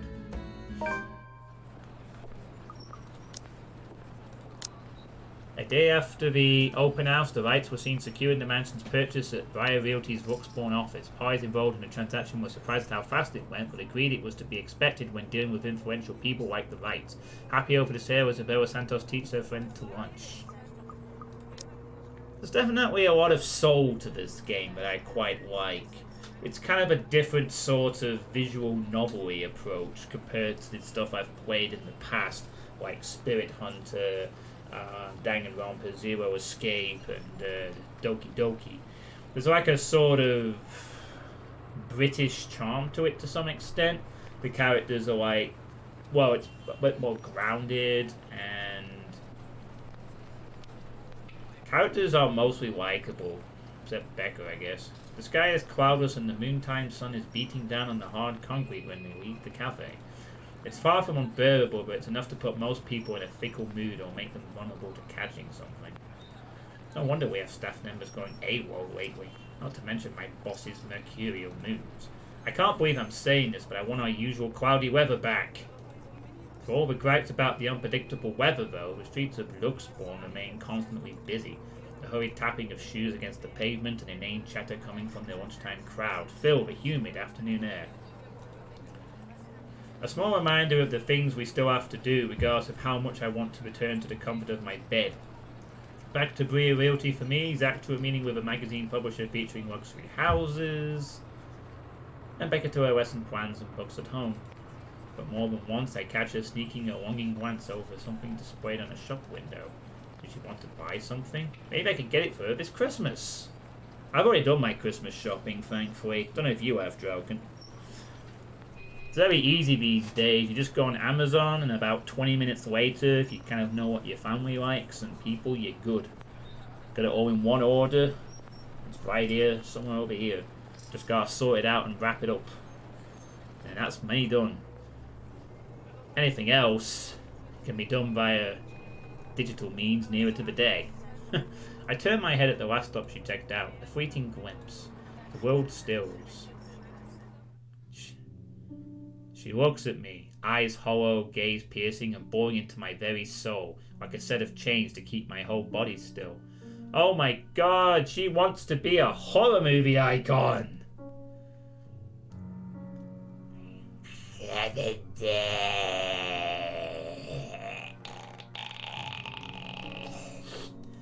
There are no shadows or whispers this time, only a plea, a hum, low and indistinct. Compelling me, beckoning me, intent on dragging me to the void beyond the glass. I don't dare move. My heart hammers against my ribs, each beat, every thump screaming at me to look away and make a run for it. But I can't. I couldn't. All of my limbs feel heavy, while my own breathing strains in the face of her calls. Leave me alone. Her mouth is stretched in a grin, wide and unpleasant. The panic burning up in my chest forces me to take a tentative step back. I try not to stir at the decaying flesh, the blood streaming from the gaping wounds on her arm or her nailless fingers. I don't want this. Not like this. Not after I got what I want for Papa. No, stop. Leave me alone. Whoa, calm down, girl. Her face contorts and she lets out a wail, sharp and utterly unforgiving. Rage. There is only hatred and bitterness, as if the very notion of turning away from her is an offense in itself. Please! I don't want this!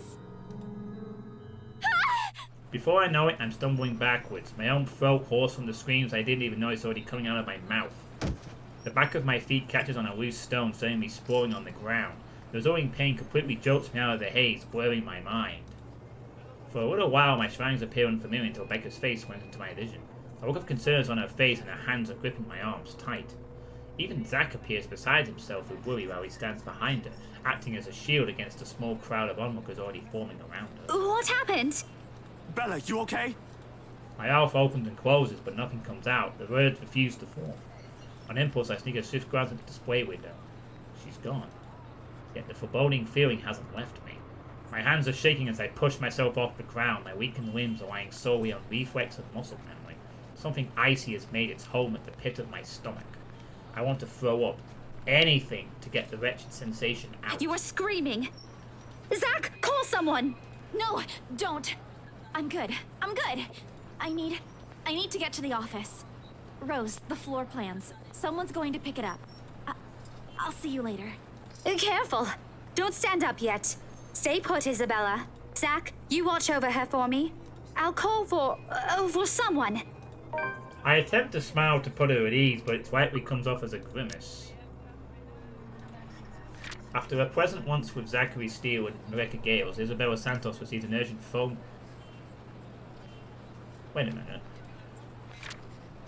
Oh my god, the letter's in the fucking screen!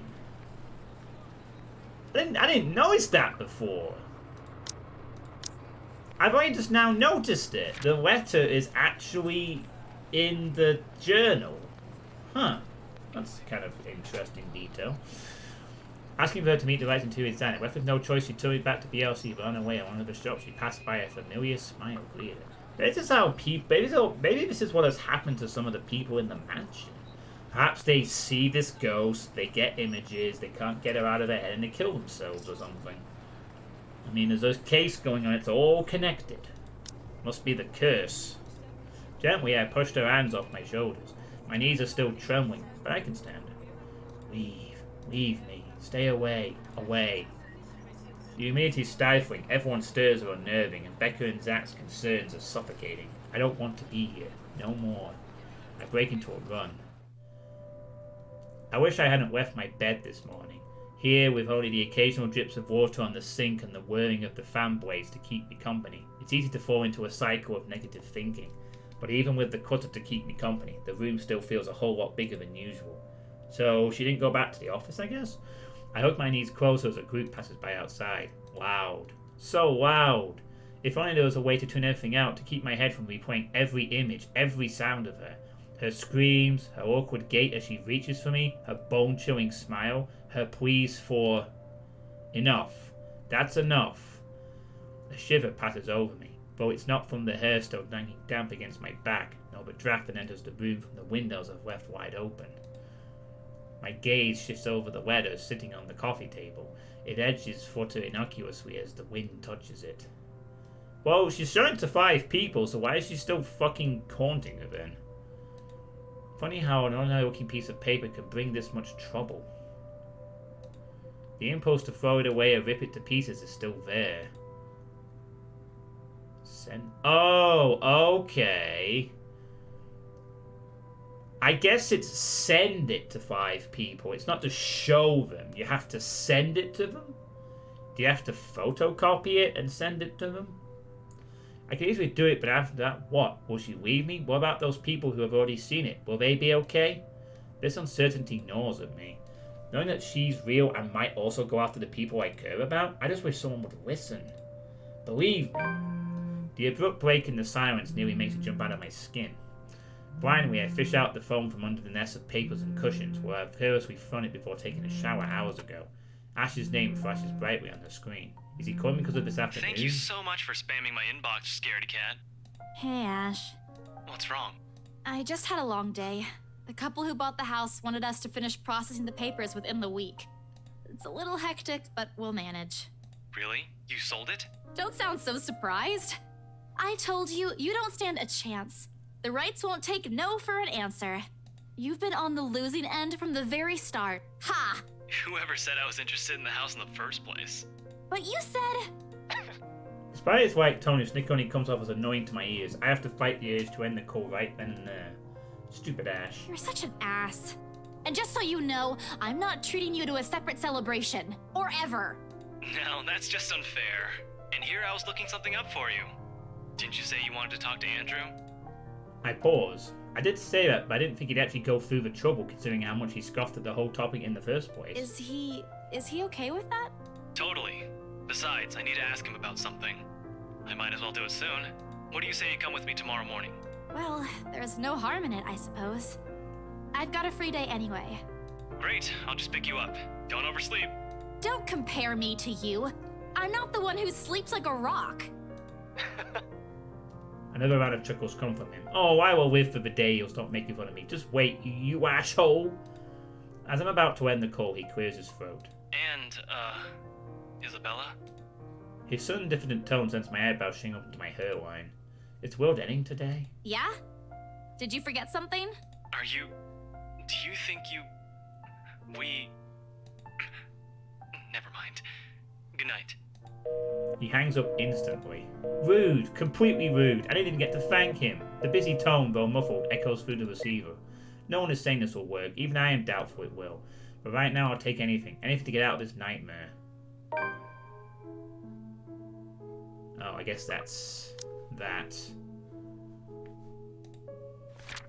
Ashton Frey reminded Isabella Santos of the meeting with Professor Andrew Clark tomorrow, a respected professor with a doctorate degree in sociology. As a former researcher specializing in ethnography and psychology, Ashton assured that his friend can help with her worries regarding the mansion's rumors. Alright, so we've now met everyone, the major characters in this story. I find it interesting that, again, we can't seem to... It looks like, I guess, at some point we can pick the options, or the characters will be involved at some point, I guess, later down the line. Alright, well, that's going to be the end of the stream for tonight. I am going to be heading out for a bit, but... I have to save the game. I bet this is a room in the house somewhere. Alright, well, this was the first nearly 3 hours of the letter. So far, I quite like the story. It's actually quite nice and engaging. A sort of spooky house with a curse that's not just about people being stuck in the house, but it's about a more casual haunting.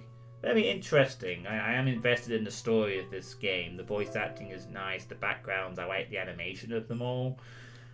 And it seems like there's a nice tale being told here so far. In other words, it's got the hallmarks of a good story, you know. Something I'm invested in, I kind of want to see how the characters get on. And apart from Becca, I do like the characters so far in this game, which definitely helps. It's nicely done, you know. Considering a big part of the visual novel is that the game is telling an interesting story, it's doing that for the time being. Not really that scary per se, but it's trying. I'm sure there'll be some jump scares at some point. Anyway, I will be continuing this tomorrow evening. And something I am going to start doing for a couple of these streams, not all of them. I am going to be doing a few other things around parts of this. But what I might do at the end of some of these streams, when I do them, is afterwards, I might afterwards do a quick poker game straight after, like one of my $1 or some sit and go on Poker Stars straight after, to mix things up a bit and give me a bit of extra practice for the regional next week. So if I am streaming this over the next couple of, at least for the next week or so, maybe afterwards as well, depending on how it goes. Do expect that at the end of a few of these, I might just shift into poker for an hour afterwards, or however long it goes on for. You know, I might do it separately as well, but I need to get as much practice in as possible, so I need to be playing poker quite a bit for the next week. But yeah, I'll be playing this tomorrow. I hope you've enjoyed this, Drallkan. Thank you for watching, since I'm pretty sure you are the only person who has been watching the entire time. I am informed there's been 3... oh, I seem to have lost a follower. Oh well. 3 people watching, but I guess it's whoever the third person is was a silent worker. Anyway, I will see you all later. Have a good evening, Drallkan, and I'll see you tomorrow for more of this game. Bye, everyone. And have a good evening and stay safe and all that.